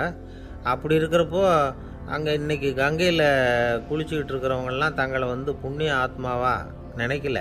கங்கையில் குளிக்காத நீ உன்னை புண்ணிய ஆத்மாவா நினச்சி என்னை காப்பாற்ற வந்திருக்கிற, அது எப்படி அப்படின்னு கேட்டார். அதுக்கு அந்த ஆள் சொல்கிறான், கங்கையில் குதிச்சதுக்கு அப்புறம் தானே உங்களை காப்பாற்ற போகிறோம். அப்படி குதிக்கும் பொழுது என்னுடைய பாவம்லாம் போயிருக்கும்ல, நான் புண்ணிய ஆத்மாவாக ஆயிருப்பேனே, அதனால தான் துணிஞ்சு உங்களை காப்பாற்றினேன் அப்படின்னா. கடவுளும் தேவியும் அவனுக்கு காட்சி கொடுத்தாங்களாம். இப்படி ஒரு கதை உண்டு. அதாவது கங்கையில் குளிச்சுக்கிட்டு இருக்கிறவங்களுக்கே தங்களுடைய பாவம் போகுங்கிற நம்பிக்கை பரிபூர்ணமாக இல்லை. குளிக்காத ஒருத்தனுக்கு அந்த நம்பிக்கை இருந்தது. அதனால் அவனால் கடவுளை பார்க்க முடிஞ்சது. கடவுளை நாமளும் பார்க்க முடியுமா முடியாதா அப்படிங்கிற குழப்பம்லாம் நமக்கு வேண்டியதில்லை. நம்பிக்கையோடு வாழணுங்கிற உண்மையை மட்டும் இந்த கதையிலேருந்து புரிஞ்சுக்கிட்டா போதும். ஏன்னா இந்த கதையை கேட்டுட்டு ஒரு நண்பன் குதர்க்கமாக ஒரு கேள்வி கேட்டான். ஏன் சார், கங்கையில் குளித்தா பாவம் போடும்னு சொல்கிறீங்களே, நான் எனக்கு வேண்டாத ஒருத்தனை அழைச்சிட்டு போய் கங்கையிலேயே தள்ளி விட்டுட்டு அதுக்கப்புறம் அங்கேயே முழுக்க போட்டுட்டு நான் செஞ்ச பாவத்தை அதுலேயே கழுவி விட்டுட்டு மறுபடியும் உங்ககிட்ட வந்துடுறேன்னு வச்சுக்கோங்க, நீங்கள் என்னை புண்ணிய ஆத்மான்னு ஏற்றுக்குவீங்களா அப்படிங்கிறான். ஆள் கொஞ்சம் அசந்தான் நம்மளே அங்கே அழைச்சிட்டு போனாலும் போயிடுவான். வாழ்க்கையில் சில சந்தர்ப்பங்களில் நாம் சில அவமானங்களை சந்திச்சே தீர வேண்டியிருக்கு. என்ன பண்ணுறது, காலம் அப்படி. அவமானப்படுறவங்க உடனே அடங்கி போயிடுறது தான் உலக வழக்கம். அவமானப்பட்டால் உடனே சீறி எழறவங்களும் உண்டு. ஆனால் அதையே ஒரு சவாலாக எடுத்துக்கிட்டு முன்னுக்கு வர்றவங்களும் சில பேர் இருக்கிறாங்க. அவங்க ரொம்ப அபூர்வம். இன்றைக்கி மனோதத்துவ நிபுணர்கள்லாம் என்ன சொல்கிறாங்க தெரியுமா? அவமானப்பட்டுட்டா உடனே அடங்கி போயிடக்கூடாதான், அதையே ஒரு சவாலாக எடுத்துக்கிட்டு மனசில் ஒரு வைராக்கியத்தோடு முயற்சி பண்ணினா வாழ்க்கையில் எல்லாரும் முன்னேறலாம். அவமானங்கிறத நாம் வைராக்கியமாக மாற்றிக்கணும். அதுதான் வெற்றிக்கு வழி. ராமர் இந்த பூமியில் பிறந்ததே ஒரு வைராக்கியத்தினால தான் சார் அப்படின்னார் ஒருத்தர். எப்படிங்க அது அப்படின்னு கேட்டேன். அவர் சொன்னார், தசரதருக்கு ராமர் குழந்தையாக பிறக்கணும், அப்போ தான் இங்கே இருக்கிற கஷ்டங்கள்லாம் நீங்கும் அப்படின்னு சர்வ லோகமும் எதிர்பார்த்துக்கிட்டு இருக்குது. ஆனால் அவர் எப்போ பிறப்பார் அப்படின்னு யாருக்கும் தெரியல. அந்த காரியம் சீக்கிரம் நடக்கணுமே, அதுக்கு என்ன பண்ணுறது? நாரதர் வந்தார் ஒரு நாள் தசரதரை தேடி. தசரதா, உனக்கு ஒரு செய்தி தெரியுமான்னு ஆரம்பித்தார். அவர் எப்பவும் இப்படித்தானே ஆரம்பிக்கிறது வழக்கம். என்ன விஷயம்னு கேட்டார் தசரதர். தசரதா, நீ அடிக்கடி உன்னோட தேரில் ஏறிக்கிட்டு தேவலோகத்துக்கு போகிற, அங்கே போகிற வர்ற எல்லாம் பண்ணிகிட்ருக்க, எல்லாம் சரி. தேவலோகத்துலேயும் உன்னை நல்லபடியாக தான் வரவேற்கிறாங்க. தேவேந்திரன் உன்னை பிரியமாக அழைச்சிட்டு போய் தன்னுடைய அரியாசனத்திலேயே தனக்கு பக்கத்திலேயே உட்கார வைக்கிறான். நீயும் சந்தோஷமாக உட்காந்து பேசிவிட்டு வந்துடுற. ஆனால் நீ இங்கே வந்ததுக்கு அப்புறம் அங்கே என்ன நடக்குது தெரியுமா உனக்கு அப்படின்னாரான் நாரதர். என்ன நடக்குது எனக்கு ஒன்றும் தெரியலையே அப்படின்னாரான் தசரதர். நாரதர்கிட்ட கிட்டத்தில் கேட்டிருக்கார், கொஞ்சம் சொல்லுங்கள் என்னது அப்படின்னு. அவர் நெருங்கி வந்தாரான் நாரதரும். மெதுவாக அவர் காதோட காதாக சொன்னாராம். அதாவது நம்ம பாஷையில் சொல்லப்போனால் பற்ற வைக்கிறார். நீ அங்கே தேவேந்திரங்கிட்ட உட்காந்து பேசிவிட்டு வந்த பிறகு நீ அங்கே உட்காந்துருந்த அரியாசனத்தை தண்ணி ஊற்றி கழுவி சுத்தப்படுத்துகிறாங்க. நீ என்ன அந்த அளவுக்கு சுத்தம் இல்லாத ஆளா, தினம் குளிக்காமையாக இருக்கிற அப்படின்னாராம். தசரதருக்கு இது ரொம்ப அவமானமாக போயிட்டுது. அப்படியே செய்கிறாங்க அப்படின்னாராம். ஆமாம், நீ வேணும்னா நான் சொல்கிறது உண்மையாக இல்லையா அப்படின்னு சோதனை பண்ணி பார்த்துக்கோ அப்படின்னாரான் நாரதர். உடனே தசரதர் இதுக்காகவே புறப்பட்டு தேவலோகம் போனார். அங்கே வழக்கம் போலவே இவரை கூப்பிட்டு உட்கார வச்சு பேசிக்கிட்டு இருந்தான் தேவேந்திரன். கொஞ்ச நேரம் பேசிக்கிட்டு இருந்துட்டு சரி நான் கிளம்புறேன்னு புறப்பட்டார். சரி, அவனும் வாசல் வரைக்கும் வழி அனுப்பி வச்சுட்டு உள்ளே போயிட்டான். தசரதர் வெளியில் கொஞ்ச நேரம் மறைஞ்சி இருந்துட்டு மெதுவாக உள்ளே எட்டி பார்த்தார் என்ன நடக்குதுன்னு. நாரதர் சொன்னது உண்மைதான். தசரதர் உட்காந்துருந்த ஆசனத்தை அங்கே 2 தேவர்கள் கழுவி சுத்தப்படுத்திக்கிட்டு இருக்கிறாங்க. தசரதரால் இதை தாங்கிக்க முடியல. அவருக்கு ரொம்ப அவமானமாக போச்சு. நேராக கிடுகிடுன்னு தேவேந்திரங்கிட்டே போனார். நான் உட்காந்துருந்த இருக்கையே சுத்தம் பண்ணுறியே, நான் என்ன அந்த அளவுக்கு பாவியா அப்படின்னு கேட்டார். ரொம்ப கோபமாக கேட்டார். தசரதரே, மனுஷனுக்கு 3 கடன்கள் உண்டு. தேவ கடன், ரிஷி கடன், பித்ரு கடன். இதை தீர்க்காதவன் பாவியாகிறான். இதில் மகனை பெறுவதால் தான் பித்ரு கடன் தீரும். உனக்கு மகன் கிடையாது, அதனால் நீ பாவியாகிற. பாவி உட்கார்ந்துருந்த இடம்ங்கிறதுனால அதை சுத்தம் செய்ய வேண்டியது எங்கள் கடமை அப்படின்னு நானும் தேவேந்திரன். இந்த இடத்துல தசரதருக்கு ஏற்பட்ட அவமானம் ஒரு வைராக்கியமாக மாறிச்சு. தேவேந்திரனே கேட்டுக்கோ, ஒரு மகனை பெற்ற பிறகு தான் இந்த சபையில் மறுபடியும் அடி எடுத்து வைப்பேன் அப்படின்னு சொல்லிவிட்டு போயிட்டாராம். போய் புத்திர காமேஷ்டி யாகம் பண்ணார். புத்திரர்கள் பிறந்தார்கள். இந்த கதையில் உள்ள கருத்து என்னென்னா, தேவேந்திரன் தசரதரை அப்படி அவமானப்படுத்தலைன்னா அவருக்கு இப்படி ஒரு வைராக்கியம் பிறந்திருக்குமா? யோசிச்சு பார்க்கணும். நமக்கு ஏற்படுகிற சில அவமானங்களையும் வைராக்கியமாக மாற்றிக்குவோம். அப்படி மாற்றிக்கிட்டோம்னா வாழ்க்கையில் முன்னேறலாம். நம்ம ஆளுங்க சில பேர் அவமானத்தை வைராக்கியமாக மாற்றிக்கிறது எப்படி தெரியுமா? நம்மக்கிட்ட ஒரு பையன் சொன்னான், எங்கள் அப்பா என்னை எல்லாருக்கும் முன்னாடி வச்சு திட்டிவிட்டார், பொறுப்பு இல்லாமல் ஊர் சுற்றுறேன்னு சொல்லி அவமானப்படுத்தி விட்டார். இனிமேல் நீ என் முகத்திலேயே முழிக்காதரா போடான்னு வேற சொல்லிவிட்டார். எனக்கு ரோஷம் வந்துட்டுது. அந்த அவமானத்தை வைராக்கியமாக மாற்றிக்கிட்டேன். அன்னையிலேருந்து அவர் முகத்திலேயே முழிக்கிறது இல்லை அப்படின்னா. அப்படியான்னு கேட்டோம். ஆமாங்க, அவர் வீட்டில் இல்லாத நேரமாக பார்த்து உள்ளே சமையல் கட்டுக்கு போய் சாப்பிட்டுட்டு நைஸாக வெளியில் வந்துடுவேன் அப்படிங்கிறான் அவன். ஜவஹர்லால் நேரு பிரதமராக இருந்த சமயம் அவர் ஒரு தடவை சென்னைக்கு வந்திருக்கிறார். இங்கே சில முக்கிய நிகழ்ச்சிகளில் கலந்துக்கிறதுக்காக வந்திருந்தார். ஆளுநர் மாளிகையில் ஒரு நாள் ராத்திரி தங்கி மறுநாள் புதுடெல்லி புறப்படுறதாக ஏற்பாடு. நிகழ்ச்சியிலெல்லாம் முடிச்சுக்கிட்டு ஆளுநர் மாளிகையில் தங்கியிருக்கிறார். அன்றைக்கு இரவு படிக்கிறதுக்கு ஒரு முக்கியமான புத்தகம் அவருக்கு தேவைப்பட்டது. அந்த சமயத்தில் உலக அளவில் ஒரு முக்கியமான பொருளாதாரம் சம்பந்தமான ஒரு புத்தகம் வெளியாகி இருக்கிற விஷயம் அவருக்கு தெரியும். அந்த புத்தகம் மெட்ராஸுக்கு வந்திருக்குமா, அது இங்கே கிடைக்குமா அப்படின்னு விசாரிச்சிருக்கிறார் நேருஜி. அவர் இப்படி கேட்ட உடனே அங்கே இருந்தவங்கெல்லாம் ரொம்ப பரபரப்பாக செயல்பட ஆரம்பிச்சுட்டாங்க. முக்கியமான இடங்கள்ல எல்லாம் விசாரிச்சிருக்கிறாங்க அந்த புத்தகம் உங்கள்கிட்ட இருக்கான்னு. சென்னையில் உள்ள கன்னிமாரா நூல் நிலையத்துக்கு எப்படியும் அந்த புத்தகம் வந்திருக்கணும் அப்படின்னு ஒரு நம்பிக்கை. அங்கே விசாரித்தாங்க. அந்த புத்தகம் 2 நாளைக்கு முன்னாடி தான் அங்கே வந்திருக்குது அப்படிங்கிற விஷயம் தெரிஞ்சுது. உடனே எல்லோரும் அங்கே ஓடினாங்க. அவங்களுக்கு இன்னொரு சந்தேகம், புத்தகம் வந்திருக்கு சரி, அது இந்த சமயத்தில் வேறு யாரும் படிக்கிறதுக்கு எடுத்துகிட்டு போயிருக்கக்கூடாதே அப்படிங்கிற சந்தேகம் இருந்தாலும் மனசுக்குள்ளே ஒரு தைரியம். இப்படி ஒரு புத்தகம் வெளிவந்திருக்கிற விஷயமே நேருஜி சொல்லி தான் நமக்கே தெரியும். அதுவும் இல்லாமல் உலக பொருளாதாரம் சம்பந்தமான ஏதோ ஒரு புத்தகம் அது. அதை போய் இந்த நேரத்தில் அவ்வளவு ஆர்வமாக யார் எடுத்துகிட்டு போயிட போகிறாங்க அப்படிங்கிற தைரியம். இந்த தைரியத்தோடு அந்த நூல் நிலையத்துக்கு ஓடினாங்க. புத்தகத்தை தேடினா அது கிடைக்கல. யாரோ எடுத்துகிட்டு போயிருக்கிறாங்க. நேருவுக்கு மட்டுமே தெரிஞ்சிருந்த அந்த புத்தகம் பற்றின விஷயம் சென்னையில் வேற ஒருத்தருக்கும் தெரிஞ்சிருக்குது. உடனே எல்லாரும் பரபரப்பாக அந்த அதுக்குன்னு இருக்கிற ரிஜிஸ்டர் இருக்குல்ல, பதிவேடு, அதை புரட்டி பார்க்குறாங்க யார் எடுத்துகிட்டு போகிறாங்கன்னு தெரிஞ்சுக்கிறதுக்காக. எடுத்துகிட்டு போனவங்க அதில் கையெழுத்து போட்டிருப்பாங்கல்ல, அதை பார்த்து யாருன்னு தெரிஞ்சுக்கலாம் அப்படிங்கிறதுக்காக தான் அதை புரட்டுறாங்க. அதோ அந்த புத்தகத்தோட பேர் பக்கத்தில் அதை எடுத்துக்கிட்டு போனவங்க கையெழுத்து உத்து பார்க்குறாங்க எல்லாரும். அதில் போட்டிருக்குது பேர் CN அண்ணாதுரை அப்படின்னு எழுதியிருந்தது. அவர் தான் பேரறிஞர் அண்ணா. நேரு படிக்க விரும்பின ஒரு புத்தகத்தை அதே நேரம் படிக்க விரும்பின இன்னொரு தலைவர் இவர். படிக்கிறதுல அவருக்கு இருந்த ஆர்வத்தை நாம் தெரிஞ்சுக்கணும்னா அதுக்கு எவ்வளவோ சம்பவங்கள் இருக்குது. கடைசி காலத்தில் அவர் அடையாறு மருத்துவமனையில் படுத்திருக்கிறார். அவருக்கு ஒரு முக்கியமான அறுவை சிகிச்சை செய்ய வேண்டியிருக்குது அவசரமாக. அமெரிக்காவிலேருந்து டாக்டர் மில்லர் வந்திருக்கிறார். அவர்கிட்ட கேட்குறார், டாக்டர் நாளைக்கே அறுவை சிகிச்சை செய்ய போகிறீங்களா அப்படின்னு. ஆமாங்கிறார் டாக்டர் மில்லர். நாளைக்கு மறுநாள் செஞ்சுக்கிறேனே அப்படின்னாரான் அண்ணா. ஏன் ஏதாவது நாள் பார்க்குறீங்களான்னு கேட்டிருக்கார். இல்லை, ஒரு புத்தகத்தை படிச்சுக்கிட்டு இருக்கிறேன், அதை நாளைக்குள்ளே முடிச்சிருவேன், அதுக்கப்புறம் நான் இறந்தாலும் கவலை இல்லை அப்படின்னாரான் இவர். அவர் தான் அறிஞர் அண்ணா. சங்ககால நூல்கள்லேருந்து சமீபத்தில் வந்த நூல்கள் வரைக்கும் எல்லாம் அவர் படிச்சிருக்கிறார். ஒரு திருமண விழாவில் அவர் பேசும்பொழுது சொன்ன விஷயம் இது.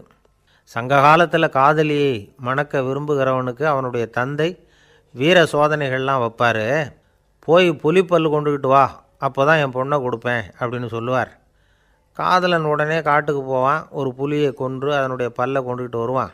அதை வீர பதக்கத்தில் பதிச்சு அவனுக்கு மாமனார் சூட்டுவார் கல்யாண சமயத்தில். இப்போலாம் காதலன் கிட்ட அப்படி சொல்ல முடியாது.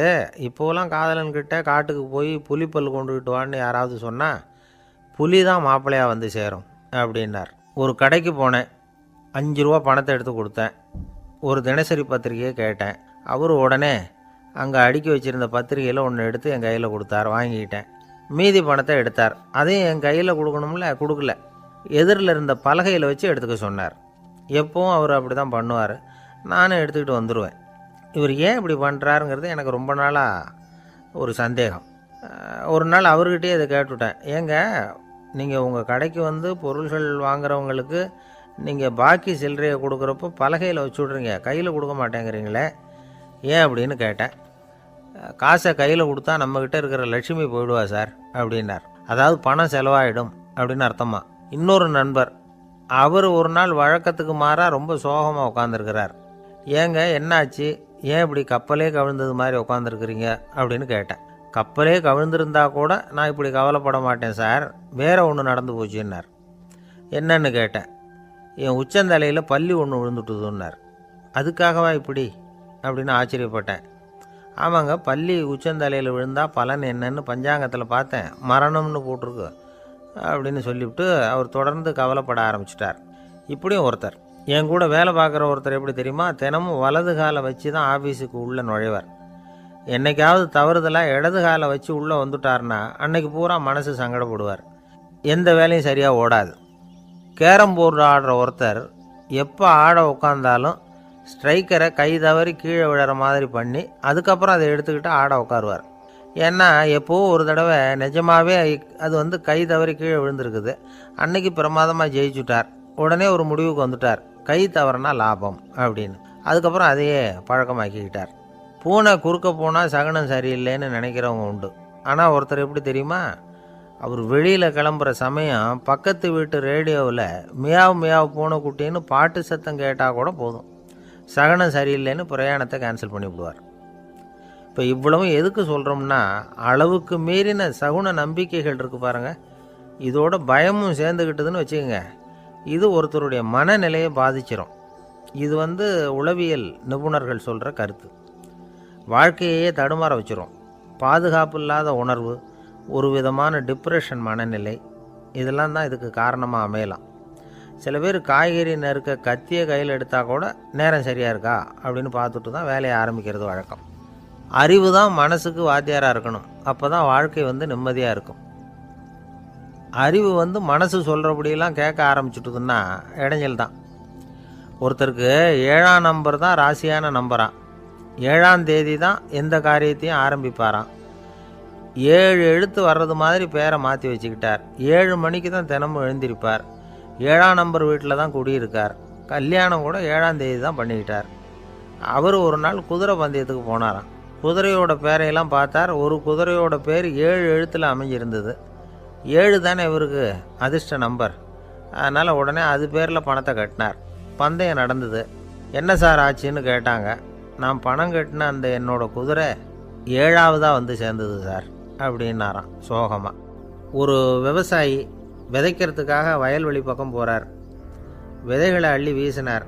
அப்போ என்ன ஆச்சுன்னா, சில விதைகள் வந்து பாதை ஓரத்தில் விழுந்தது. சில விதைகள் முள் செடிகள் மண்டி இருந்த புதருக்கு இடையில் விழுந்தது. சில விதைகள் நல்ல நிலத்தில் விழுந்தது. பாதை ஓரத்தில் விழுந்த விதை என்ன ஆச்சுன்னா, அதெல்லாம் பறவைகள் கண்ணில் போட்டுவிட்டுது. உடனே வந்து உட்காந்து கொத்தி தின்னுட்டு போட்டுது.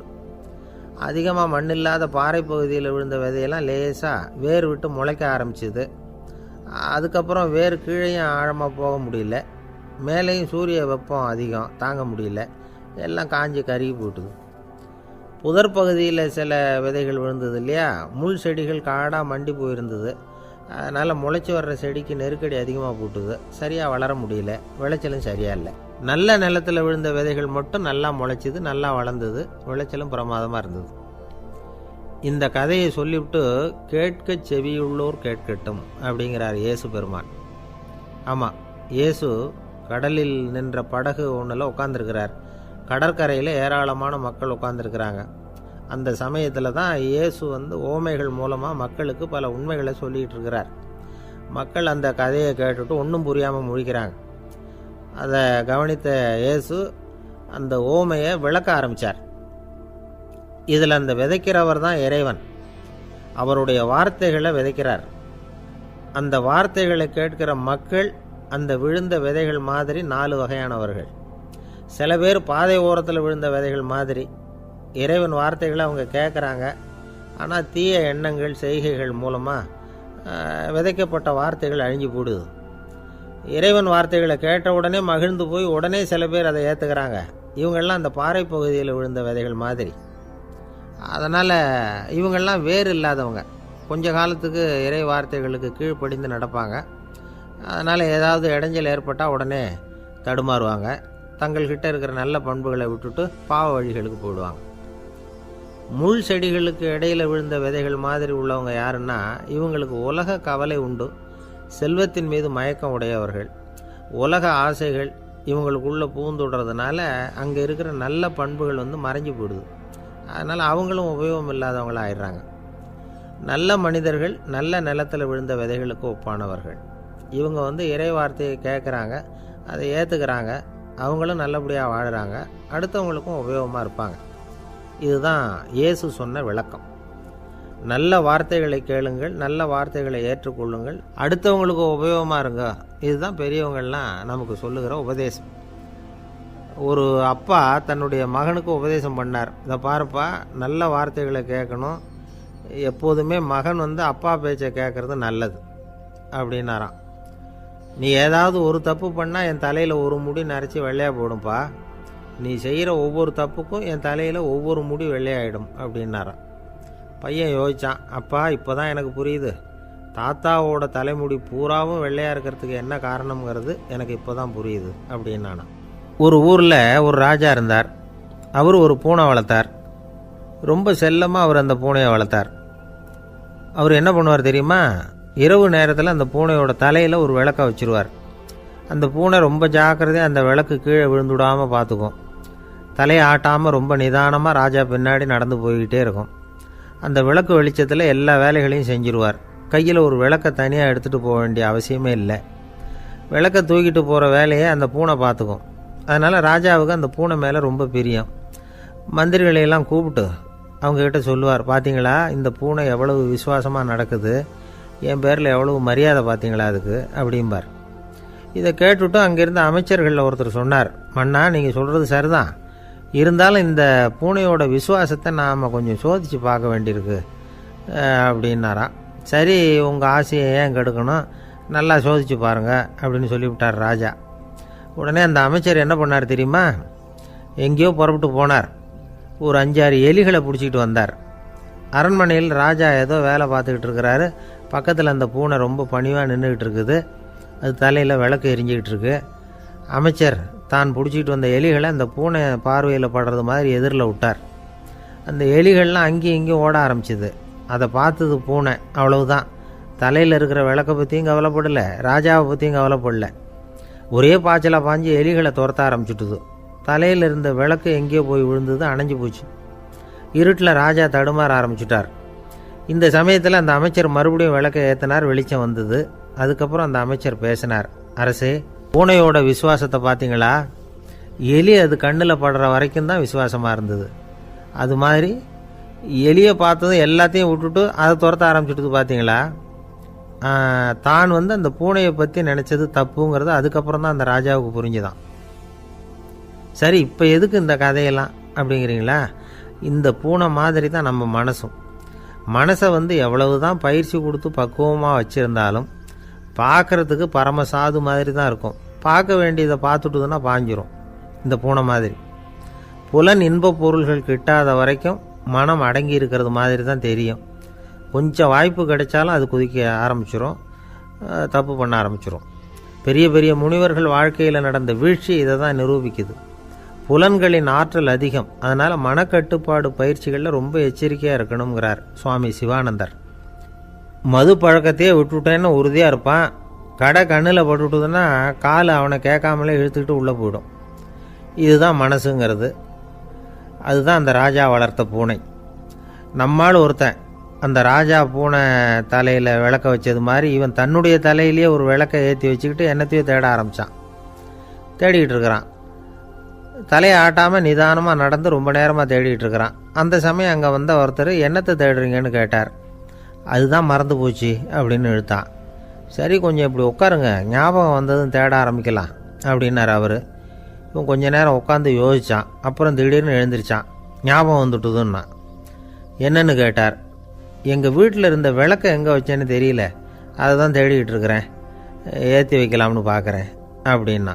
ஒரு ராஜா இருந்தார். நாடு பூராவும் நிறைய மரங்களை நட்டு வளர்க்கணுங்கிறது அவரோட ஆசை. தானே அதுக்கு முன்மாதிரியாக இருக்கணும்னு நினச்சார். அரண்மனையை சுற்றி மரங்களை நட்டு வளர்த்தார். இதை பார்த்துட்டு ஜனங்களும் அவங்கவுங்க வீட்டை சுற்றி மரக்கன்றுகளை நட்டு வளர்த்தாங்க. கொஞ்ச காலத்தில் ஊர் பூரா பசுமையாக மாறிச்சு. எல்லாருக்கும் சந்தோஷமாக இருந்தது. இது ஒரு பக்கம் இருக்கட்டும். இப்போ நான் சொல்ல போகிற கதை வேறு. அதாவது, அந்த ராஜா ஒரு நாள் தன்னுடைய அரண்மனையை சுற்றி இருக்கிற விதவிதமான மரங்களை எல்லாம் போய் பார்த்தார். எப்படி இருக்கிறீங்க அப்படின்னு ஒவ்வொரு மரத்துக்கிட்டையும் விசாரிச்சாராம். எந்த மரமும் சந்தோஷமாக இருக்கிறதா தெரியல. அதுக்கும் மனசில் ஒரு குறை. முதல்ல ஆலமரத்துக்கிட்ட போனார். அது சொல்லிச்சு, மண்ணா, நான் நல்லா பெருசாக வளர்ந்துருக்கிறேன், அடர்த்தியாக இருக்கிறேன், கிளையெல்லாம் 4 பக்கமும் நல்லா படர்ந்து தான் இருக்குது, இருந்தாலும் எந்த பிரயோஜனமும் இருக்கிறதா தெரியல. எனக்கு என்னுடைய பழம்லாம் ரொம்ப சின்னதாக இருக்குது, என் கண்ணுக்கு சரியாக புறப்பட மாட்டேங்குது. நான் இருக்கிற சைஸுக்கு என்னுடைய கிளையில் இருக்கிற பழம்லாம் எவ்வளோ பெருசாக இருக்கணும், அது இத்தினூண்டு இருக்கிறது எனக்கு பெரிய அவமானமாக இருக்குது. இப்படி இங்கே நின்றுக்கிட்டு இருக்கிறதே ரொம்ப கூச்சமாக இருக்குது. ஒரு நல்ல புயல் வந்ததுன்னா பேசாமல் சாஞ்சு விடலாமான்னு பார்க்குறேன் அப்படின்னு புலம்புது ஆலமரம். சரி, இருக்கட்டும்னு நினச்சிக்கிட்டு ராஜா அடுத்தபடியாக ஒரு அத்தி மரத்துக்கிட்ட போனார். அதுவும் புலம்ப ஆரம்பிச்சுட்டுது. நான் கூட பெரிய மரம்தான், இல்லை இலையெல்லாம் அழகாக தான் இருக்குது, பழம் அழகாக இருக்குது, இருந்தாலும் உள்ள விஷயம் இல்லையே, அத்தி பழத்தை புட்டு பார்த்தா அத்தனையும் சொத்தை அப்படின்னு பழமொழியே உண்டாயிட்டுதே, இப்படி ஒரு கெட்ட பேரோடு நான் இருக்கணுமா அப்படின்னு புலம்புது அது. சரி, இது இருக்கட்டும் அப்படின்னு சொல்லி அடுத்தபடியாக வேப்ப மரத்துக்கிட்ட போனார். அது தன்னுடைய வேதனையை வெளியிட்டது. எனக்கு எவ்வளவோ மருத்துவ குணங்கள்லாம் இருக்கிறதா சொல்லிக்கிறாங்க, இருந்தாலும் என்ன பிரயோஜனம், என்னுடைய பழத்தை மனிதர்கள் யாரும் விரும்பி சாப்பிட்றது இல்லையே அப்படின்னுது. ராஜா அடுத்தாப்புல இருந்து ஒரு பனை மரத்துக்கிட்ட போனார். நான் நல்லா உயரமாக தான் வளர்ந்துருக்கிறேன், மற்ற மரங்கள்லாம் என்னை அண்ணாந்து தான் பார்க்கணும், இருந்தாலும் என்கிட்ட நிழலுக்காக யாரும் ஒதுங்கிறது இல்லையே அப்படின்னுது. என்ன இது, எல்லா மரமும் இப்படி திருப்தி இல்லாமல் இருந்துக்கிட்டு இருக்குதே அப்படின்னு நினச்சிக்கிட்டே ராஜா அடுத்தபடியாக அங்கே இருந்த ஒரு பைன் மரத்துக்கிட்ட போனார். அழகாக உயரமாக பசுமையாக தான் இருந்தது, ஆனால் பழமோ பூவோ கிடையாது. அதை நினச்சி அது வருத்தப்பட்டுக்கிட்டு இருக்குது. ஓக் மரம் அது ஒன்று நின்றுட்டு இருந்தது. அது என்ன சொல்லிச்சுன்னா, இலையுதிர் காலத்தில் என் மேலே இருக்கிற எல்லா இலைகளும் உதிர்ந்து போடுது, முடி கொட்டின மனிதர்கள் மாதிரி மொட்டையாக நான் நிற்க வேண்டியிருக்குது, என்ன வாழ்க்கை இது அப்படின்னு சொல்லி அழுத்துக்கிட்டது. சரி, புளிய மரம் என்ன சொல்லுது பார்ப்போம்னு அதுக்கிட்ட போனால், என்னுடைய நிழலில் யாருமே தங்க மாட்டாங்க, உடம்புக்கு சூடுன்னு ஒதுங்கி போயிடுவாங்க, அடிமரத்தை பார்த்தீங்கன்னா பட்டையெல்லாம் உறிஞ்சி பார்க்குறதுக்கே கேவலமாக இருப்பேன் அப்படின்னுது அது. முருங்கை மரம் என்ன சொல்லிச்சு தெரியுமா, என்னுடைய இலை காயெல்லாம் சாப்பிட்றவங்களுக்கு சத்து கொடுக்கறது வாசம்தான், ஆனால் என் உடம்புல சத்தே கிடையாது, கொஞ்சம் வேகமாக காற்று அடிச்சதுன்னா முறிஞ்சி விழுந்துடுறேன், என்ன வாழ்க்கை இது அப்படின்னு சொல்லி அது வருத்தப்பட்டது.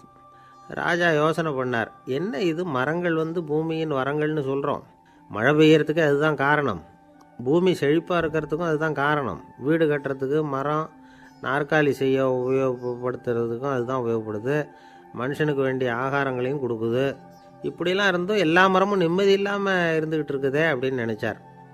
அப்போது அங்கே இருந்த ஒரு மகிழ மரம் அவர் கண்ணில் பட்டுது. அந்த மரம் மட்டும் கொஞ்சம் நிம்மதியாக மகிழ்ச்சியாக இருக்கிறது மாதிரி தெரிஞ்சுது. உடனே ராஜா அதுக்கிட்ட போனார். உனக்கு மனசில் எதுவும் குறை இல்லையான்னு கேட்டார். இல்லை, நான் சந்தோஷமாக தான் இருக்கேன்னு அந்த மகிழ மரம். அப்படியான்னு ஆச்சரியமாக கேட்டார் ராஜா. ஆமாம் மன்னா, இந்த இடத்துல நீங்கள் ஒரு முருங்கை மரத்தையோ வேப்ப மரத்தையோ கூட நட்டிருக்கலாம், ஆனால் இந்த இடத்துல நடுறதுக்கு என்ன தேர்ந்தெடுத்துருக்குறீங்க, அதுவே எனக்கு பெருமை, அதுவே எனக்கு திருப்தி அப்படின்னு தான் மகிழ மரம். மகிழ மரம் சாதாரணமாக தான் இருக்கும், இளம் மஞ்சள் நிறத்தில் பூக்கள், அது காய்ந்தும் மனம் வீசும். மகிழ மரம் மாதிரி மன திருப்தியோடு வாழறதுக்கு நாம் கற்றுக்கணுமா. நாம் இந்த உலகத்தில் ஒரு நாயாவோ நரியாவோ கூட பிறந்திருக்கலாம், மனுஷனாக பிறந்திருக்கிறோம், அதுவே பெருமை தானே. இந்த நிறைவு தான் மகிழ்ச்சியின் ரகசியம். ஒரு பையன் அப்பா கிட்ட போய், அப்பா, நீங்கள் இந்த உலகத்தில் ஒரு மனுஷனாக பிறந்தது என்னோட அதிர்ஷ்டம் நானா. ஏண்டா அப்படி சொல்கிறேன்னு இருக்கார் அப்பா. நீங்கள் ஒரு கரடியாக பிறந்திருந்தா இந்நேரம் நானும் ஒரு கரடி குட்டியாக தானே இருந்திருப்பேன் அப்படின்னு நானா பையன். இந்த உலகத்தில் நாம் நல்லபடியாக இருக்கணும்னா அதுக்கு முக்கியமாக தேவைப்படுறது 2. ஒன்று செல்வம், இன்னொன்று அறிவு. சரி, இது ரெண்டில் சிறந்தது எது அப்படின்னு ஒரு கேள்வி கேட்டால் என்ன பதில் சொல்கிறது? இதே கேள்வியை ஹஸ்ரத் அலி அவர்கள்கிட்ட கேட்டாங்களாம். அவர் ஒரு பெரிய அறிஞர். கேள்வி கேட்டவங்களும் சாதாரண ஆட்கள் இல்லை, இவங்களும் அறிஞர்கள். ஒரு நாள் ஹஸ்ரத் அலி அவர்கள்கிட்ட 10 அறிஞர்கள் வந்தாங்களாம். ஐயா, நாங்கள் 10 பேரும் உங்ககிட்ட ஒரே கேள்வியை தான் கேட்க வந்திருக்கிறோம். ஆனால் எங்கள் 10 பேருக்கும் நீங்கள் தனித்தனியாக பதில் சொல்ல முடியுமா அப்படின்னு கேட்டிருக்காங்க. அதாவது அவங்க ஒரே கேள்விக்கு இவர்கிட்ட இருந்து 10 விதமான பதில் எதிர்பார்க்குறாங்க. சரி கேளுங்க, என்ன கேள்வி அப்படின்னார் அவர். அப்போ தான் அவங்க கேட்டாங்களாம், செல்வம் அறிவு இது ரெண்டில் சிறந்தது எது? இதுதான் கேள்வி. ஹஸ்ரத் அலி என்ன பண்ணார் தெரியுமா? அவங்கள ஒவ்வொருத்தராக கூப்பிட்டார். ஒவ்வொரு விதமான பதிலை சொல்லி அனுப்புனார். முதல்ல ஒருத்தரை கூப்பிட்டார், சொன்னார், அறிவுங்கிறது தீர்க்கதரிசிகள், ஞானிகள், மகான்கள் இவங்களோட பரம்பரை சொத்து. ஆனால் செல்வம்ங்கிறது கொடுங்கோலரின் ஆயுதம். அதனால் அறிவு தான் சிறந்தது அப்படின்னார். ரெண்டாவது ஆளை கூப்பிட்டார். உங்ககிட்ட செல்வம் இருந்தால் நீங்கள் தான் அதை காப்பாற்றணும். ஆனால் அறிவு உங்களை எப்பவும் காப்பாற்றும். ஆகவே அறிவு தான் சிறந்தது அப்படின்னார். மூணாவது ஆளை கூப்பிட்டார். செல்வந்தனுக்கு எப்போதும் விரோதிகள் அதிகம், ஆனால் அறிஞனுக்கு நண்பர்கள் அதிகம். அதனால் அறிவு தான் சிறந்ததுன்னார். அடுத்தவரை கூப்பிட்டார். செல்வம் அடுத்தவங்களுக்கு கொடுக்க கொடுக்க குறையும், ஆனால் கல்விங்கிறது அதிகரிச்சுக்கிட்டே வரும், கொடுக்கறதுனால குறையாது. அதனால் அறிவு தான் சிறந்ததுன்னார். இன்னொருத்தரை கூப்பிட்டார். அறிவுள்ளவன் எப்பவும் அதை அடுத்தவங்களுக்கு வாரி வழங்கிக்கிட்டே இருப்பான். அதனால் அவங்ககிட்ட தாராளத்தன்மை இருக்கும். ஆனால் செல்வந்தன்கிட்ட கஞ்சத்தனம் தான் இருக்கும். அதனால் அறிவு தான் சிறந்ததுன்னார். ஆறாவது நபரை கூப்பிட்டார். செல்வத்தை கள்வர்கள் திருடிட்டு போக முடியும், ஆனால் அறிவை அப்படி திருடிட்டு போக முடியாது அப்படின்னார். ஏழாவது நபரை கூப்பிட்டார். செல்வம் கால ஓட்டத்தில் அழிஞ்சிரும், ஆனால் அறிவை கால ஓட்டம் ஒன்றும் பண்ண முடியாது. ஆகவே அறிவே சிறந்ததுன்னார். எட்டாவது ஆளை கூப்பிட்டு சொன்னார், செல்வத்துக்கு எப்பவும் எல்லை உண்டு, நிறை உண்டு, அளவு உண்டு, கணக்கு உண்டு. ஆனால் அறிவுக்கு அப்படிப்பட்ட எல்லை எதுவும் கிடையாது.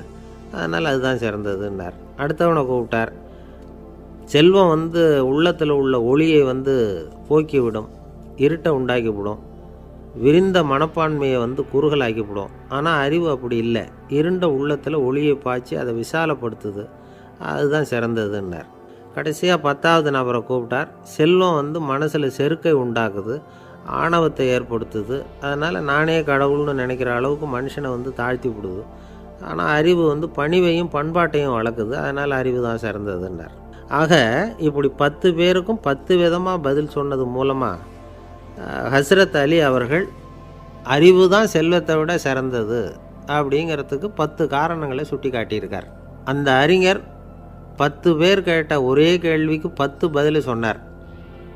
நமக்கு வேண்டிய ஒருத்தர் 10 பேர் கேட்ட கேள்விக்கு ஒரே பதில் சொல்லி சமாளித்தார்.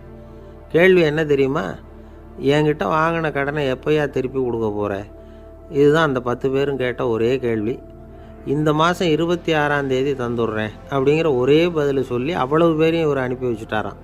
எல்லாரும் போனதுக்கப்புறம் இவரை தனியாக கூப்பிட்டு கேட்டிருக்கிறாங்க. அது என்ன சார் கணக்கு, 26ஆம் தேதி அன்னைக்கு என்ன அதிசயம் நடக்க போகுது அப்படின்னு கேட்டிருக்காங்க. அதிசயம் அன்னைக்கு இல்லை, அதுக்கு நாளே நடக்க போகுதுன்னாராம். விவரமாக சொல்லுங்கன்னு இருக்காங்க. வேறு ஒன்றும் இல்லைங்க, 26ஆம் தேதி தானே எல்லாரையும் வர சொல்லியிருக்கிறேன், அதுக்கு நாளே நான் புறப்பட்டு தலைமறைவாயிட போகிறேன் அப்படின்னாராம் ரொம்ப பெருமையாக. துருக்மேனியாவில் அஷ்காபாத் அப்படின்னு ஒரு நகரத்தில் ஒரு புவியியல் விஞ்ஞானி இருந்தார். அவர் ஒரு நாய்க்குட்டி வளர்த்தார். ஒரு நாள் முன்னிரவு நேரம் ஒரு மேஜைக்கு முன்னாடி உட்காந்து அந்த விஞ்ஞானி ஏதோ கணக்கு போட்டுக்கிட்டு இருக்கிறார். அவருக்கு ஒரு சின்ன பெண் குழந்தை, அது தொட்டிலில் தூங்கிட்டு இருக்குது. அந்த நாய்க்குட்டியும் ஒரு மூலையில் படுத்து அது பாட்டுக்கு தூங்கிட்டு இருந்தது. ஒரே அமைதி. அந்த நேரத்தில் திடீர்னு அந்த நாய்க்குட்டி துள்ளி எழுந்திரிச்சிது. நேராக குழந்தைகிட்ட ஓடிச்சு. அந்த குழந்தைய அது போட்டிருந்த ட்ரெஸ்ஸோடு சேர்த்து கவ்வி தூக்குச்சு. தூக்கிக்கிட்டு வாசல் பக்கம் ஓடிச்சு. நாய்க்குட்டி குழந்தைய கவ்வி தூக்க முடியுமாங்கிற சந்தேகம் உங்களுக்கு இல்லையா? நீங்கள் நம்ம ஊர் நாய்க்குட்டியவே பார்த்து பழக்கப்பட்டிருக்கீங்க, அதனால் நம்புறதுக்கு சிரமமாக இருக்கும். அந்த ஊர்லெலாம் அது ரொம்ப ஸ்ட்ராங்காக இருக்கும், ஒரு ஏதோ கண்ணுக்குட்டி மாதிரி இருக்கும். விஞ்ஞானி அதை பார்த்துட்டார். உடனே அந்த நாய்க்கு வெறி பிடிச்சிட்டுதுன்னு முடிவு பண்ணிவிட்டு தன்னோட கை துப்பாக்கி எடுத்துக்கிட்டு ஓடி வந்தார். அவர் வெளியில் நாய்க்குட்டி எங்கே அப்படின்னு பார்த்து தேடுறார். அந்த நேரத்தில் அந்த வீடு இடிஞ்சு விழுது. காரணம் பூமி அதிர்ச்சி. இப்படி பூமி அதிர்ச்சி உண்டாக போகுதுங்கிறது அந்த நாய்க்குட்டிக்கு முன்னாடியே தெரிஞ்சு போச்சு. அதுதான் குழந்தைய தூக்கிட்டு வெளியில் ஓடி வந்திருக்குது. அது மூலமாக அந்த குடும்பத்தையே காப்பாற்றிருக்குது அந்த நாய்க்குட்டி. இந்த சம்பவம் நடக்கிறதுக்கு 3 நாளைக்கு முன்னாடியே சில பிராணிகளுக்கு இப்படி நடக்க போகுதுங்கிறது தெரிஞ்சிருக்குதான். ஆமாம், அந்த நகரத்தில் 3 நாளைக்கு முன்னாடியே பாம்பு, பல்லி இதெல்லாம் அது தங்கியிருந்த வலையை விட்டு வெளியில் ஓடி வந்துட்டுது. அதே மாதிரி அங்கே இருந்த புறாவெல்லாம் பறந்து போயிடுச்சான். இதே மாதிரி யுகோஸ்லோவியாவில் கூட ஒரு நகரம், அங்கே ஒரு நாள் ராத்திரி ஒரு மிருக காட்சி சாலையில் திடீர்னு ஒரு பெரிய கலவரம், கூச்சல், குழப்பம். அங்கே இருந்த கழுதை, புலி, யானை, பறவை எல்லாம் கண்ணாபின்னான்னு கத்த ஆரம்பிச்சுட்டுது. நேர் யானை அதுக்குன்னு போடப்பட்டிருந்த தடுப்பையே தாண்டி குதித்து வெளியில் வந்துட்டு தான். மறுநாள் தான் எல்லாருக்கும் விஷயம் புரிஞ்சுது. அடுத்த நாள் காலையில் அங்கே பூமி எதிர்ச்சி உண்டாயிட்டுது. இப்போ பாருங்கள், அதாவது மனுஷனை போய் தீர்க்க தரிசி அது இதுன்னு சொல்லிகிட்டு இருக்கிறோம். இவனை விட அது பரவாயில்லைன்னு தோணுது. அதாவது மிருகங்கள் ஒன்று நடக்க போகுதுங்கிறத முன்னாடியே புரிஞ்சுக்குதே. சரி, இதெல்லாம் எப்படி அது முன்கூட்டி புரிஞ்சுக்குது? அதுதான் படைப்பு ரகசியம். அதை கண்டுபிடிக்கிறதுக்கு தான் மனுஷன் வந்து ஆராய்ச்சி பண்ணிகிட்டு இருக்கிறான். விஞ்ஞானிகளோட ஆராய்ச்சியெல்லாம் ஒரு பக்கம் இருக்கட்டும், வீட்டுக்குள்ளேயே சில ஆராய்ச்சி பண்ணி பாருங்களேன். இப்போ சில யோசனை சொல்லி அதை சோதனை பண்ணி பாருங்க அப்படின்னு ஒருத்தர் சொன்னாராம். அதாவது இப்போ மழை வருமா வராதா அப்படின்னு தெரிஞ்சுக்கணுமா, உடனே ஒரு பூனைக்குட்டி பின்னாடியே மெதுவாக போய் அது என்ன செய்யுதுன்னு கவனித்து பார்க்கணும். பூனைக்குட்டி தன்னோட பாதத்தினால சுகத்தில் வந்து அப்படி கீறிக்கிட்டு இருக்கும். அப்படி கீறினா கண்டிப்பாக மழை வரும். சில சமயம் பூனைக்குட்டி அப்படியே மல்லாந்து படுத்துக்கிட்டு பாதத்தை உயர தூக்கும், அப்படியும் எப்படியும் புரளும். இப்படி செஞ்சதுன்னா அன்னைக்கும் மழை இருக்காது. அதனால் முன்னாடி இருந்தது மழை வர்றதுக்கு அறிகுறி, இது மழை இல்லைங்கிறதுக்கு அறிகுறி. பறவைகள், பிராணிகள் இதுகளோட நடவடிக்கைகளை பார்த்துட்டு அதையெல்லாம் அடிப்படையாக வச்சு தான் காலநிலையை கண்டுபிடிக்கிற கருவிகளை கண்டுபிடிச்சிருக்கிறாங்க. வாத்து இருக்குல்ல, சில சமயம் தன்னோட அழகை தன்னோட இறகுகளில் அப்படியே புதைச்சிக்கும். அப்படி செஞ்சால் குளிர்காலம் வரப்போகுதுன்னு அர்த்தம். பருவநிலை குளிராக மாறப்போகுதுங்கிறதுக்கு இதுதான் அறிகுறி. சிட்டுக்குருவி இருக்குதுல்ல, அதெல்லாம் புழுதியில் உழுந்து புரளும், சிறகுகளை வந்து படபடன்னு அடிச்சுக்கும். அப்படி செஞ்சால் மழை வரப்போகுதுன்னு அர்த்தம். ஒன்று மட்டும் நாம் நல்லா தெரிஞ்சுக்கணும், இயற்கையின் சீற்றம்னு சொல்கிறோம் இல்லையா, இயற்கை ஏன் நம்ம மேலே கோவப்படுது? இயற்கையை நாம் அனுசரித்து போகிறதில்ல, அதனால் கோவப்படுது. காடுகளை அழிக்கக்கூடாது, விலங்குகளை கொல்லக்கூடாது, இயற்கை ஏற்படுத்தி வச்சுருக்கிற சமநிலையை கெடுக்கக்கூடாது. அதை புரிஞ்சுக்கிட்டு வாழ்ந்தோம்னா பூமியும் நடுங்காது, நாமளும் நடுங்க வேண்டிய அவசியம் இருக்காது. ஒருத்தர் இருந்தார், சாராய கடைக்கு போனாராம், நிறைய சாப்பிட்டார். அப்புறம் சொன்னார், இது ரொம்ப அற்புதமான சரக்கு போல் இருக்குது, உள்ளே போன உடனே இந்த பூமியே நடுங்கிறது மாதிரி இருக்குது எனக்கு அப்படின்னாராம். இதுக்கு கடைக்காரர் சொல்லியிருக்கார், நீங்கள் சாப்பிட்டது வெறும் பச்சை தண்ணி தாங்க, இப்போ ஏற்பட்டிருக்கிறது நிஜம் பூமி அதிர்ச்சி அப்படின்னாராம். ஒரு ஊரில் ஒரு ராஜா இருந்தார். அந்த ராஜாவுக்கு ஒரு மந்திரி. ராஜா ரொம்ப நியாயமானவர், நேர்மையானவர், கண்டிப்பானவர். தப்பு செய்கிறது யாராக இருந்தாலும் தண்டனை கொடுப்பார். வேண்டியவங்களுக்கு ஒரு நியாயம், வேண்டாதவங்களுக்கு ஒரு நியாயங்கிறதெல்லாம் அவர்கிட்ட கிடையாது. ஒரு சமயம் அரசவையில் அந்த அமைச்சரே வந்து விதிமுறைகளுக்கு புறம்பாக ஏதோ நடந்துக்கிட்டு இருக்கார். மன்னருக்கு கோபம் வந்துட்டுது. உடனே அந்த அமைச்சரை கிட்டத்தில் கூப்பிட்டு அவர் கன்னத்தில் ஓங்கி ஒரு அறை கொடுத்துட்டாராம். உடனே அந்த அமைச்சர் என்ன பண்ணார் தெரியுமா, நேராக போனார், அங்கே நின்றுக்கிட்டு இருந்த இன்னொருத்தர் கன்னத்தில் ஓங்கி அரைஞ்சார். அறை வாங்கினவர் திகைச்சு போயிட்டார். இவர் ஏன் நம்மளை வந்து அரைகிறார் அப்படின்னு யோசனை பண்ணார். மன்னரும் திகைச்சு போயிட்டார். நாம் இவர் அரைஞ்சா அதுக்காக இவர் போய் இன்னொருத்தரை அரையணுமா அப்படின்னு யோசனை பண்ணார். இவருக்கு என்ன பைத்தியமானு கூட நினைக்க ஆரம்பிச்சிட்டார். ஆனால் என்ன ஆச்சுன்னா, அப்புறம் அமைச்சர் அவர் கவனிச்சிக்கிட்டு இருந்தாரா, அவர் இன்னொருத்தர் அரைஞ்சார் இல்லையா, அந்த அறை வாங்கின ஆசாமியை பார்த்து கத்திக்கிட்டு இருந்தார். யார்? அமைச்சர். ஏன்பா என்கிட்ட அறையை வாங்கிக்கிட்டு இப்படி விவரம் இல்லாமல் நின்றுட்டு இருக்கிறிய, நான் உனக்கு கொடுத்ததை நீ வேறு யாருக்கிட்டையாவது கொடுத்துரு அப்படின்னார். உடனே அந்த ஆள் பார்த்தான், தனக்கு அடுத்தபடியாக நின்றுக்கிட்டு இருந்தவனை ஓங்கி ஒரு அறை அரைஞ்சான். அவன் கன்னத்தை தடவிட்டே யோசனை பண்ணான். இது ஏதோ புரிஞ்சுக்கிட்ட மாதிரி அடுத்தாப்பில் நின்றுக்கிட்டு இருந்தவனை அரைஞ்சான். இப்படி இந்த அறை வந்து மாறி மாறி போய்கிட்டே இருக்குது. ஊர் பூரா பிரயாணம் பண்ண ஆரம்பிச்சுட்டுது. அன்னைக்கு ராத்திரி அந்த ராஜா படுக்கிறதுக்காக போனார். அந்த நேரம் பார்த்து அவர் கன்னத்தில் பலார்னு ஒரு அறை விழுந்தது. நம்மளே அரையிறது யார் அப்படின்னு அதிர்ச்சியோட மன்னர் திரும்பி பார்க்குறாரு. அரைஞ்சது அவரோட மனைவி. என்னாச்சு உனக்குன்னு கத்துனார் ராஜா. உங்களுக்கு தெரியாதா, ஊர் பூரா ஒருத்தர் மாற்றி ஒருத்தர் மூலமாக இந்த அறை வந்து பிரயாணம் பண்ணிட்டு வருது அப்படின்னாங்க அந்த அம்மா. அப்படின்னா ஆரம்பித்த இடத்துக்கே வந்துட்டுதா அப்படின்னாராம் மன்னர். என்ன சொல்கிறீங்கன்னு கேட்டிருக்காங்க. இவர் விவரத்தை சொன்னாராம். அப்படின்னா நீங்கள் ஆரம்பித்து வச்ச இந்த விளையாட்டை நான் முடிச்சு வச்சுட்டேன் அப்படின்னாங்களாம் அந்த அம்மா. மறுநாள் காலை மறுபடியும் அரசவை கூடிச்சு அந்த அமைச்சர் மன்னரை பார்த்து கேட்டார், என்ன மகாராஜா, என்கிட்ட கொடுத்ததை திருப்பி வாங்கிட்டீங்களா அப்படின்னாராம். இப்படி நடக்கும்னு நான் எதிர்பார்க்கவே இல்லைன்னார் மன்னர்.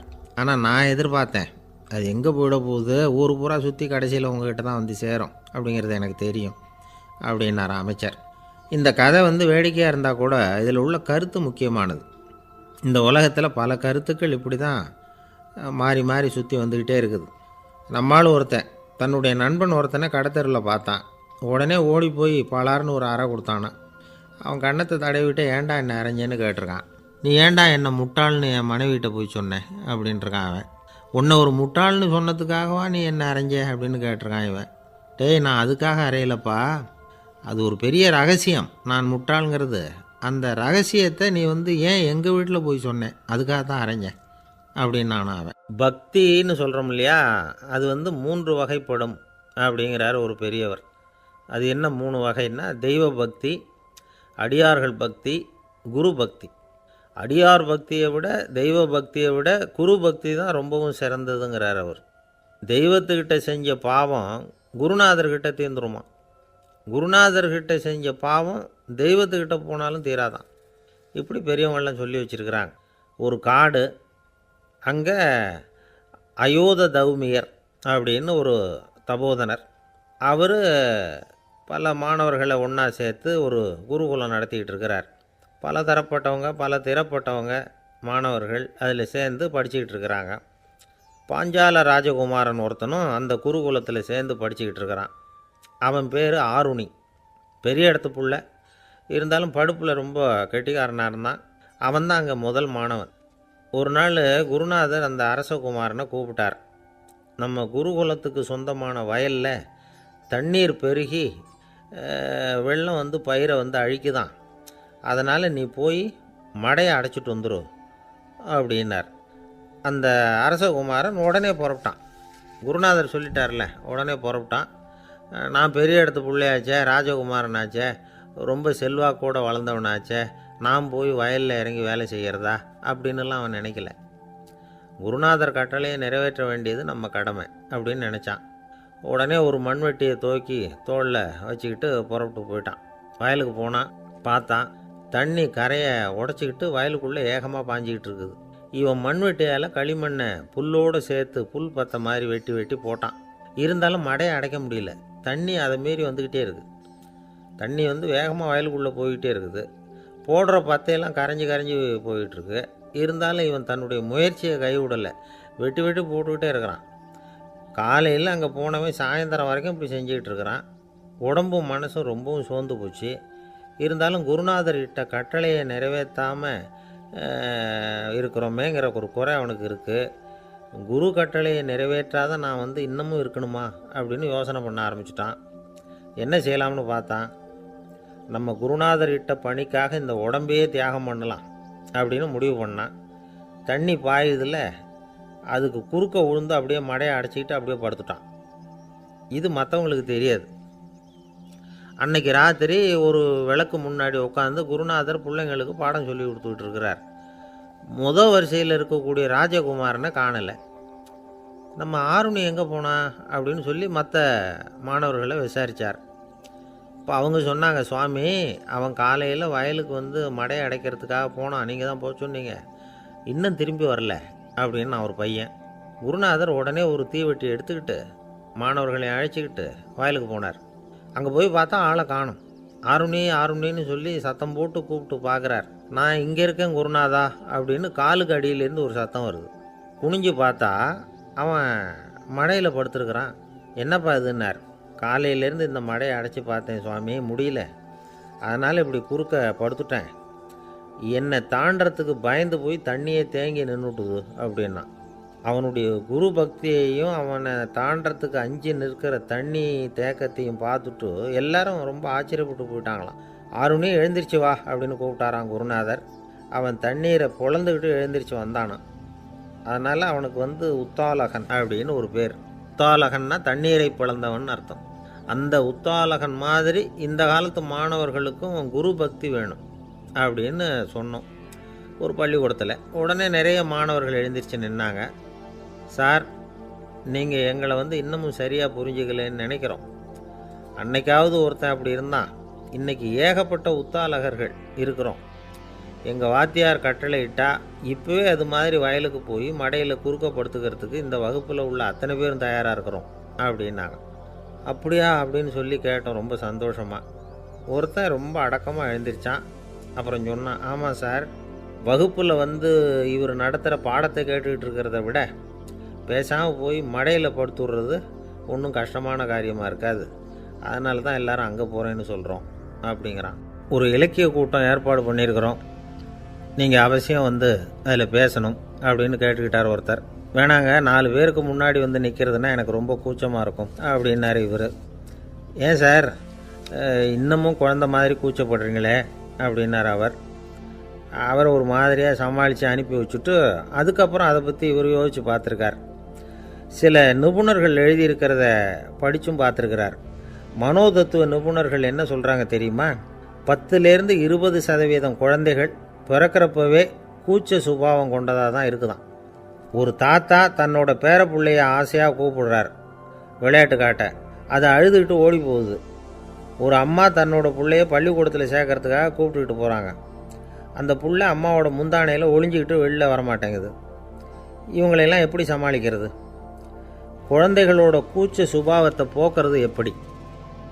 இதுக்கு நிபுணர்கள் சில யோசனைகளை சொல்லியிருக்கிறாங்க. மற்றவங்களுக்கு முன்னாடி என் பையனுக்கு கூச்சம் ரொம்ப அதிகம் சார், மற்றவங்க பார்த்தா ரொம்ப வெக்கப்படுறான், இப்படி சொல்கிற அப்பாக்கள் உண்டு. என் பையன் புது மனுஷால பார்த்தா அட்டையாக ஒட்டிக்குவான் சார் அப்படின்னு சொல்கிற அப்பாக்களும் உண்டு. இப்படிலாம் குழந்தைகளுக்கு முத்திரை குத்துறது ரொம்ப தப்பான். புதுசாக யாராவது வீட்டுக்கு வந்தால் குழந்தை தானாக தன்னோட கூச்சத்தையும் பயத்தையும் போக்கிக்கிட்டு சகஜமாக மாறி வர்றதுக்கு வாய்ப்பு கொடுக்கணுமா. ஒரு கூட்டத்துக்கோ அல்லது சொந்தக்காரங்க கல்யாணத்துக்கோ குழந்தைய அழைச்சிட்டு போகிறீங்க, அங்கே போய் கட்டாயப்படுத்தி குழந்தைய மற்றவங்க கிட்ட பேச சொல்லக்கூடாது. சில சமயம் குழந்தை தானாக தன்னுடைய கூச்ச சுபாவத்தை விட்டு பேசுகிறதுக்கு முன் வந்தால் அதை பாராட்டணும். குழந்தை கலகலப்பு இல்லாமல் மௌனமாக இருந்ததுன்னா அதையும் கண்டுக்கக்கூடாது. குழந்தை பேச ஆரம்பித்தா அதை ஆர்வத்தோடு கவனிக்க தெரியணும். கலந்து உரையாடுற பழக்கத்தை வீட்லேயே ஆரம்பிக்கலாம்.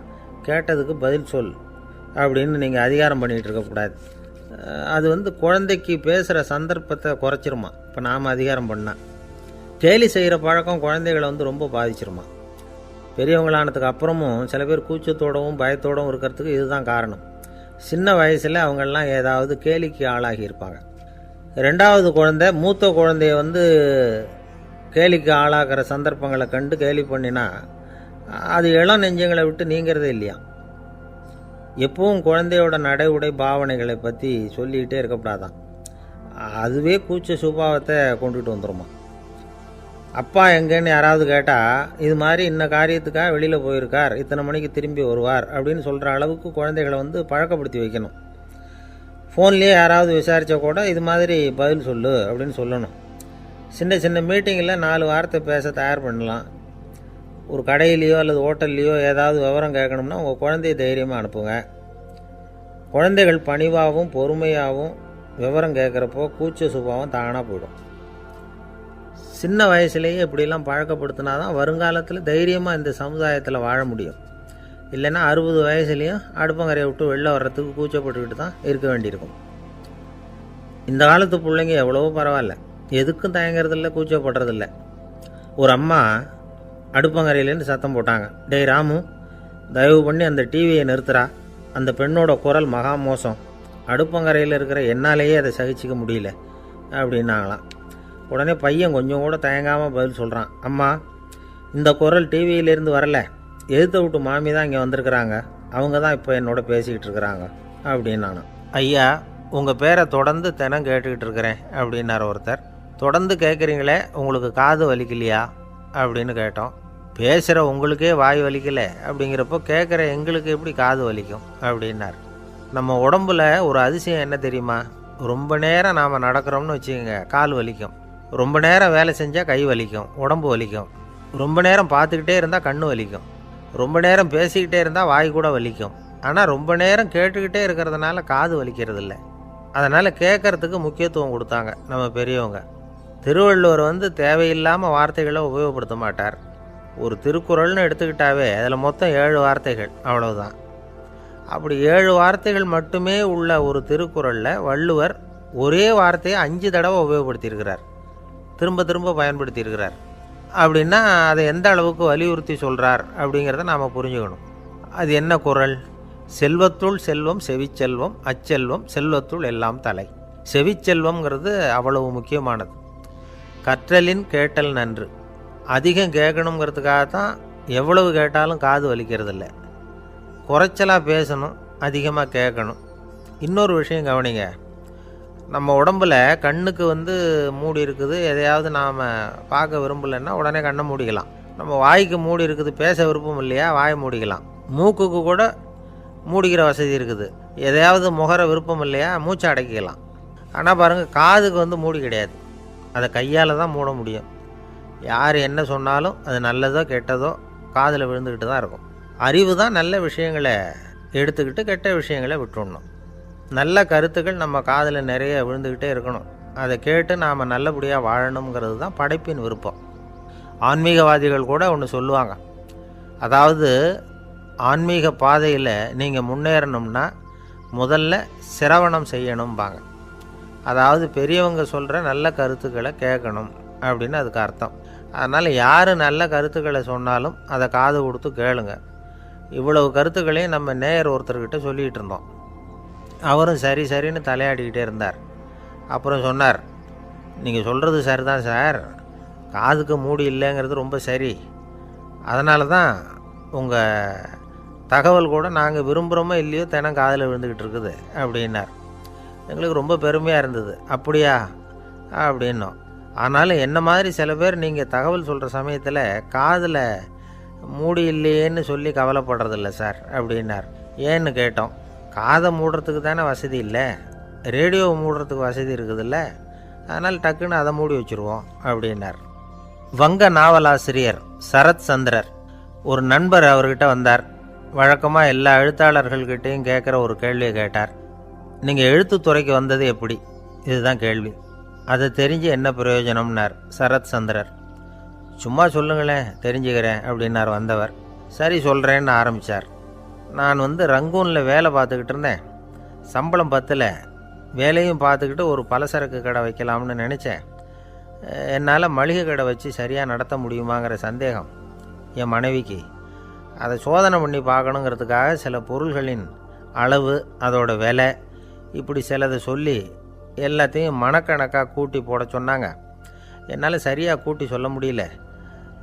உங்களால் மளிகை கடை நடத்த முடியாதுன்னு சொல்லிவிட்டாங்க. உடனே என்ன பண்ணுறது, வேறு வழி இல்லை, கதை எழுத ஆரம்பிச்சிட்டேன் அப்படின்னார். கேட்டவருக்கு சிரிப்பு வந்துட்டு தான். சரத் சந்திரர் ஒரு பக்கம் சீரியஸான நாவல்கள், சிறுகதைகள் எழுதியிருந்தாலும் அவருடைய இன்னொரு பக்கம் வேறு விதம். நண்பர்கள்கிட்ட பேசும்பொழுதும் சரி, அவர்களுக்கு கடிதங்கள் எழுதும்போதும் சரி, கேலியும் கிண்டலும் நகைச்சுவை உணர்வும் அதிகமாக இருக்கும். காந்திஜி ஒரு சமயம் கல்கத்தாவுக்கு வந்திருந்தார். தேசபக்தர்கள் பல பேர் அவர்கிட்ட பேசிக்கிட்டு இருந்தாங்க. அப்போது சரத் சந்திரரும் அங்கே இருந்தார். கிரண் சங்கர் ராய் அப்படிங்கிறவரும் அங்கே இருந்தார். அவர் சொன்னாராம், காந்திஜியோட பழகிய முதல் வங்காளி நான் தான். போயர் யுத்த காலத்தில் இவர் லண்டனுக்கு வந்திருந்தப்போ என்கிட்ட தான் வங்காள மொழி கற்றுக்கிட்டார் அப்படின்னாராம். உடனே சரத் சந்திரர் காந்திஜியை பார்த்து, இவர் உங்களுக்கு வங்காள மொழி கற்றுக் கொடுத்தது உண்மைதானா அப்படின்னாராம். ஆமான்னாராம் காந்தி. அதனால தான் உங்களால் வங்காள மொழி கற்றுக்க முடியல அப்படின்னாராம். எல்லாரும் சிரித்தாங்களாம். சரத் சந்திரர் சாம்தாபேர் அப்படிங்கிற கிராமத்தில் தங்கியிருந்தார். ஒரு இலக்கிய நிகழ்ச்சியில் கலந்துக்கிறதுக்காக. அதுக்காக ஒரு கல்கத்தாவுக்கு போக வேண்டிய சூழ்நிலை. அதுக்காக புறப்பட்டார். அந்த சமயத்தில் பின்னாடி இருந்து யாரோ அவரை கூப்பிட்டாங்க. இப்படி கூப்பிட்டவரை பார்த்து இன்னொருத்தர் யாரோ அதட்டி இருக்கிறாங்க. போகிறவரை ஏன் இப்படி கூப்பிடுறீங்க அப்படின்னு. ஏன் கூப்பிட்டா என்னன்னு கேட்டிருக்கார் சரத் சந்திரர். புறப்படுறவங்கள பின்னாடி இருந்து கூப்பிடுறது அபசகுனம், போகிற இடத்துல ஏதாவது ஆபத்து வரலாம் அப்படின்னு அதுக்கு விளக்கம் கொடுத்துருக்கிறார் அவர். உடனே சரத் சந்திரர் சொன்னாராம், இதோ இவங்க என்னை இலக்கிய கூட்டத்துக்கு அழைச்சிட்டு போகிறாங்களே, இதை விட வேறு என்ன ஆபத்து வந்துட போகுது அப்படின்னாராம். இப்படி சரத் சந்திரருக்கு இயல்பாகவே நகைச்சுவை உணர்வு உண்டு. அவருடைய நண்பர் ஒருத்தர் வீட்டுக்கு கூப்பிட்டுருந்தார். அங்கே ஒரு கச்சேரிக்கு ஏற்பாடு பண்ணியிருந்தாங்க. சரத் சந்திரருக்கு இயல்பாகவே கச்சேரியில் நீண்ட ஆலோசனையெல்லாம் கேட்குறதுக்கு பொறுமை இருக்காது. அதனால் மெதுவாக பாட போகிறவர் எப்படி அப்படின்னு கேட்டிருக்கார். அவருக்கு ரொம்ப நல்லா பாட தெரியும் அப்படின்னு சொல்லியிருக்கிறாங்க. அதுக்கு சரத் சந்திரர், பாட தெரியுங்கிறது சரி, பாட்டை நிறுத்த தெரியுமா அதை சொல்லுங்கள் முதல்ல அப்படின்னாராம். கங்கைக்கரை தோட்டம் பக்கத்தில் ஒரு ஆசிரமம், அங்கே ஒரு பெரியவர் தங்கியிருக்கிறார். அவர் தான் ராமகிருஷ்ண பரமஹம்சர். அந்த ஆசிரமம் இருந்த இடம் கரக்பூர். வங்காளத்தில் பொதுவாக எல்லோரும் மீன் சாப்பிட்றது உண்டு. கங்கையில் குளிச்சுட்டு கையில் ஒரு மீனோடு வர்றது வழக்கம். இவர் இருக்கிற இடத்துக்கு கங்கையில் படகு வழியாக வரணும். அப்படி தான் எல்லோரும் வருவாங்க. வர்றவங்கள ஒன்று கூட்டி ஆன்மீக விஷயங்களை பற்றி பேசிக்கிட்டு இருப்பார். ஒவ்வொரு நாள் ஒவ்வொருத்தர் நகரத்துக்கு போகணும். வரும்பொழுது மீன் கொண்டுக்கிட்டு வரணும். அதுக்கு ஒரு அட்டவணையே உண்டு ஆசிரமத்தில். அது பிரகாரம் ஒரு நாள் சுவாமி யோகானந்தர் படகில் போனார். படகை செலுத்தினவங்க ராமகிருஷ்ணரையும் சுவாமி யோகானந்தரையும் மற்றவங்களையும் பித்தர்கள் அப்படின்னு சொல்லி ஏளனமாக பேசினாங்க. அவங்க என்ன பைத்தியம் பிடிச்சவங்க அப்படிங்கிறது மாதிரி. சுவாமி யோகானந்தருக்கு ரொம்ப மென்மையான இதயம். இவங்க இப்படி கண்ணாபின்னான்னு பேசுகிறத பார்த்தா மீனை வாங்கிட்டு திரும்புகிறப்போ என்ன நடக்குமோ அப்படிங்கிற பயம் வேறு வந்துட்டுது அவருக்கு. அவ்வளவு மென்மையானவர்.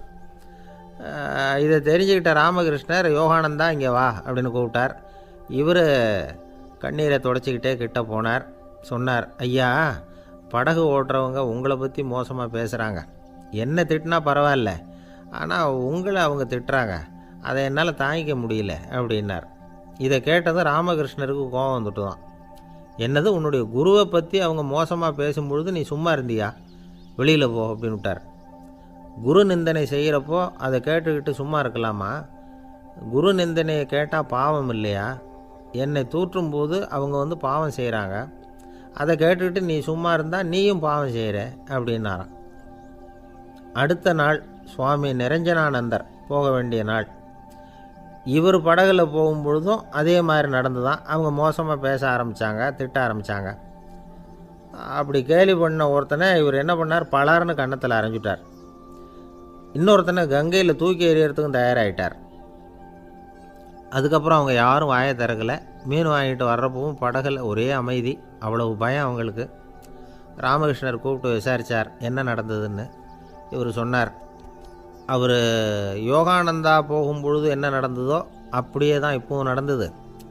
குரு நிந்தனை செய்கிறத கேட்டுக்கிட்டு நான் சும்மா இருப்பேனா? ஒருத்தனை அப்படியே அரைஞ்சுட்டேன், இன்னொருத்தனை ஆற்றுல தூக்கி போட்டுருவேன்னு பயமுறுத்தினேன், அவ்வளவுதான் அப்படின்னாராம். இப்போவும் ராமகிருஷ்ணருக்கு கோபம் வந்துட்டு தான். என்ன இது, அணியறது காஷாயம், இருக்கிறது ஆசிரமம், உனக்கு இவ்வளவு கோபம் வந்ததுன்னா அப்புறம் என்னத்துக்கு ஆசிரமத்தில் இருக்கணும்? பிரம்மச்சாரி எப்பவும் அமைதியாக இருக்கணும் அப்படின்னு அறிவுரை சொன்னாராம் ராமகிருஷ்ணர். அப்போ இவர் கேட்டாராம், ஏங்க அவருக்கு ஒரு விதமான அறிவுரை சொன்னீங்க, எனக்கு வேறு விதமாக அறிவுரை சொல்கிறீங்க, இதில் எது உண்மை அப்படின்னு கேட்டிருக்கார். இதுக்கு ராமகிருஷ்ணர் சொன்ன பதில் என்னென்னா, அட அசடே, சக்கரத்தில் காற்று அதிகமாக இருந்தால் குறைக்கணும், குறைச்சலாக இருந்தால் கூட்டணும். அவன் சாது, அவனுக்கு அதிக உணர்ச்சி தேவை, உனக்கு படபடப்பு அதிகம், உனக்கு பொறுமை தேவை அப்படின்னாராம். இதில் உள்ள கருத்து என்னென்னா, கல்விங்கிறது எப்படின்னா அதை சூழ்நிலைக்கு தகுந்த மாதிரி கற்பிக்கணும். எல்லாருக்கும் ஒரே மாதிரி கற்பிக்கக்கூடாது. கேட்குற ஒரு தகுதி, புரிஞ்சுக்கிற திறமை, இதை பொறுத்து கல்வி அமையணும். ஆரம்ப காலத்தில் ஒரு குரு, அப்போ ஒரு சீடன் இருந்தான். அது வேடிக்கையான குரு, வேடிக்கையான சீடன். ஒரு ஆசிரமம். ஒரு நாள் ஒருத்தன் அவசரமாக அந்த குருவை தேடி வந்திருக்கிறான். என்ன விஷயம்னு விசாரித்தார் குரு. உங்கள் சீடர் என்னை அடிச்சுட்டார் அப்படின்னு புகார் பண்ணானா அந்த ஆள். குரு சீடனை கூப்பிட்டார். அடிச்சியா இந்த ஆளை அப்படின்னு கேட்டாரான். ஆமான் இருக்கான் சீடன். ஏன் அடிச்சே அப்படின்னு கேட்டாரான். இந்த ஆள் உங்களை பற்றி மட்டமாக பேசிவிட்டான், என்னால் அதை தாங்கிக்க முடியல, அதனால தான் அடிச்சுட்டேன்ருக்கான். அப்படி என்ன பேசினான் அப்படின்னு கேட்டாரான். உன்னுடைய குருநாதர் இப்போல்லாம் அர்த்தமில்லாமல் பேச ஆரம்பிச்சுட்டார் அப்படின்னு சொல்லிவிட்டான், அதனால தான் அடிச்சுட்டேன் அப்படின்னானா. அதுக்காக அடித்தே அப்படின்னாரான். நான் அதுக்காக அடிக்கலை குருவே, இப்போல்லாம் நீங்கள் அர்த்தம் இல்லாமல் பேசுகிறதாக அவன் சொல்கிறான், அப்படின்னா இதுவரைக்கும் நீங்கள் அர்த்தத்தோடு பேசினதாகத்தானே அர்த்தம், அது தப்பு தானே, அதனால தான் அடித்தேன் அப்படின்னானா. ஒரு பெரியவர் உட்கார்ந்துருக்கிறார். அவரை சுற்றி அவருடைய தோழர்கள் உட்காந்துருக்கிறாங்க. ஏதோ ஒரு முக்கியமான செய்தியை அவர் அவங்களுக்கு சொல்லிகிட்டு இருக்கிறார். அவங்களும் ஆர்வமாக கேட்டுக்கிட்டு இருக்கிறாங்க. இந்த சமயத்தில் யாரோ ஒரு ஆள் வேகமாக அங்கே வர்றார். வர்ற வேகத்திலேயே எனக்கு ஏதாவது உதவி செய்யுங்க அப்படின்னு கேட்டுக்கிட்டே வர்றார். கேட்குறது உதவி, ஆனால் குரல் மிரட்டுறது மாதிரி இருக்குது, அதட்டி கேட்குறது மாதிரி இருக்குது. இதை கேட்டதும் அந்த பெரியவர் ஆத்திரப்படலை. ஆனால் அவரை சுற்றி இருந்தவங்க ஆத்திரப்பட்டாங்க. இதை பெரியவர் கவனித்தார். கொஞ்சம் அமைதியாக இருங்கன்னார். வந்தவரை கூப்பிட்டார். அவருக்கு சில பொருள்களை கொடுத்தார். என்னங்க இப்போ உங்களுக்கு மகிழ்ச்சி தானே அப்படின்னார். ஆ அப்படின்னு அலட்சியமாக அவர் சொல்கிறார். நான் உங்களை நல்ல முறையில் நடத்தினேன்னா அப்படின்னு கேட்குறாரு அவர் மறுபடியும். அதெல்லாம் ஒன்றும் இல்லை அப்படின்னு சொல்லி அவர் சொல்லிகிட்டு இருக்கிறாரு. குரலில் கடுமை குறையில. சுற்றி இருந்தவங்களால் இதை பொறுத்துக்க முடியல. கோபத்தோடு அவரை நோக்கி நெருங்க ஆரம்பித்தாங்க. பெரியவர் அவங்களையெல்லாம் தடுத்து நிறுத்தினார். வந்தவரை வாங்க என்னோட அப்படின்னு சொல்லி அழைச்சிட்டு போனார். வீட்டுக்கு போனார். அங்கே போனதும் இன்னும் சில பொருள்களை எடுத்து அவர்கிட்ட கொடுத்தார். இப்போ திருப்தி தானே, நான் உங்ககிட்ட நல்ல முறையில் நடந்துக்கிட்டேனா அப்படின்னார். அவர் முகம் இப்போ தான் கொஞ்சம் மலர்ந்தது. ரொம்ப நன்றி, இறைவன் உங்கள் குடும்பத்துக்கு எல்லா நன்மைகளையும் செய்வான் அப்படின்னு சொன்னார். இதே வார்த்தைகளை என்னுடைய தோழர்கள்கிட்டே சொல்லிட்டீங்கன்னா அவங்க கோபம் தணிஞ்சிரும், வர முடியுமான்னார். கண்டிப்பாக வர்றேன் அப்படின்னாரு. மறுநாள் காலையில் அந்த இடத்துக்கு வந்தார். அதே மாதிரி சொல்லிவிட்டு அவர் போயிட்டார். தோழர்கள்லாம் ரொம்ப வியப்போடு பெரியவரை பார்த்தாங்க. அந்த பெரியவர் தான் நபிகள் நாயகம். அவர் சொன்னார், ஒருத்தன் ரொம்ப ஆசையாக ஒரு ஒட்டகத்தை வளர்த்துக்கிட்டு வந்தான். ஒரு நாள் அந்த ஒட்டகம் கயத்தை அறுத்துக்கிட்டு ஓடி போயிட்டுது. அக்கம் பக்கத்தில் இருக்கிறவங்கெல்லாம் அந்த ஒட்டகத்தை பிடிக்கிறதுக்கு முயற்சி பண்ணாங்க. அதை துரத்திக்கிட்டு ஓடினாங்க. ஒட்டகம் தாறுமாறாக ஓட ஆரம்பிச்சிது. இந்த சமயத்தில் ஒட்டகத்தை வளர்த்தவன் அங்கே ஓடி வந்தான். நீங்கள் அதை ஒன்றும் செய்ய வேணாம், விட்டுருங்க. அதோட சுபாவம் எனக்கு நல்லா தெரியும். அதை சுலபமாக என்னோடய வழிக்கு கொண்டுட்டு வந்துட முடியும். நான் பார்த்துக்கிறேன், விட்டுருங்கோ அப்படின்னா. எல்லாரும் விலகி போயிட்டாங்க. இவன் என்ன செஞ்சான் தெரியுமா? கொஞ்சம் புல்லை கையில் எடுத்துக்கிட்டு அந்த ஒட்டகத்தை நெருங்கினான். அவ்வளவுதான். அது ஓடி இவன் காலடியில் உட்காந்துக்கிட்டது. செல்லமாக அதை அப்படியே தடவி கொடுத்தான். முதுகில் ஏறி உட்காந்துக்கிட்டான். அது பாட்டுக்கு சாதுவாக நடந்து போகுது. இந்த கதையை நபிகள் நாயகம் தம்முடைய தோழர்களுக்கு சொல்கிறார். ஒட்டகத்தை மட்டும் இல்லை, சில மனிதர்களையும் கூட சில விதத்தில் அணுகி தான் அவர்களை சீர்திருத்த வேண்டியிருக்குது அப்படிங்கிறத அவங்களுக்கு உணர்த்தினார். இது ஒரு அழகான உளவியல் அணுகுமுறை. சில குடும்ப தலைவர்கள் கூட இந்த ஒட்டகம் மாதிரி நடந்துக்கிறது உண்டு. அப்புறம் அடங்கி போகிறதும் உண்டு. ஒரு குடும்ப தலைவர் காலையில் எழுந்திரிச்சதுலேருந்து சத்தம் போட்டு கத்திக்கிட்டு இருப்பார். பக்கத்தில் இருந்தவங்கெல்லாம் ஓடி போய் சமாதானம் பண்ணி பார்த்தாங்க. அவர் ஓயறது மாதிரி தெரியல. கடைசியில் அவர் மனைவி வந்தாங்க. நீங்கள் எல்லாம் விலகி போயிடுங்க, அவர் சுபாவம் எனக்கு தெரியும், நான் பார்த்துக்கிறேன் அப்படின்னாங்க. சரின்னு எல்லோரும் போயிட்டாங்க. சாயந்தரமாக பார்க்குறாங்க, அவர் சத்தம் இல்லாமல் ஒரு மூலையில் உட்காந்துருக்கிறார். ரொம்ப சாதுவா. ஆச்சரியமாக இருந்தது. என்னம்மா பண்ணீங்கன்னு கேட்டாங்க. அது ஒன்றும் இல்லைங்க, ஒரு வேளை சாப்பாட்டை நிறுத்தினேன், பட்னி போட்டேன், அவ்வளவுதான் அப்படின்னாங்க அந்த அம்மா. ஒரு ராஜா ஊரெல்லாம் சுற்றி பார்த்துட்டு வரலாம்னு ஒரு நாள் புறப்பட்டு போனார். ஒரு இடத்துல தறி நெசவு வேலை ரொம்ப மும்முரமாக நடந்துக்கிட்டு இருந்தது. ஒரு பெரியவர் தறியால் நெசவு வேலை செஞ்சுக்கிட்டு இருந்தார். பக்கத்தில் ஒரு அழகான பொண்ணு உட்காந்து நூலை சுற்றிக்கிட்டு இருக்குது. ராஜா அந்த பெரியவரை பார்த்து யார் இந்த பொண்ணுன்னு விசாரித்தார். ராஜா அப்படி கேட்டதும் அவருக்கு ரொம்ப பெருமையாக போயிட்டுது. ஏன்னா உட்காந்துருந்தது அவரோட மகள். அரசே, இது என்னுடைய மகள். இவ வேகமாக நூல் தெரிக்கக்கூடியவள். வைக்கோலை எடுத்து இவ தெரிச்சா கூட அது எல்லாம் பவுனிழையாக வெளியில் வரும் அப்படின்னு ஒரு ராசி இவளுக்கு அப்படின்னு ரொம்ப பெருமையாக ராஜா கிட்ட சொன்னார்.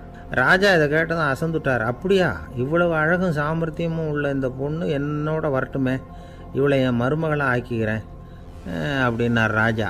அந்த பெரியவருக்கு ஒன்றும் புரியல. ஏதோ கொஞ்சம் பெருமையாக சொல்ல போவோ அது இப்படி ஆயிட்டுதே அப்படின்னு கவலைப்பட்டார்.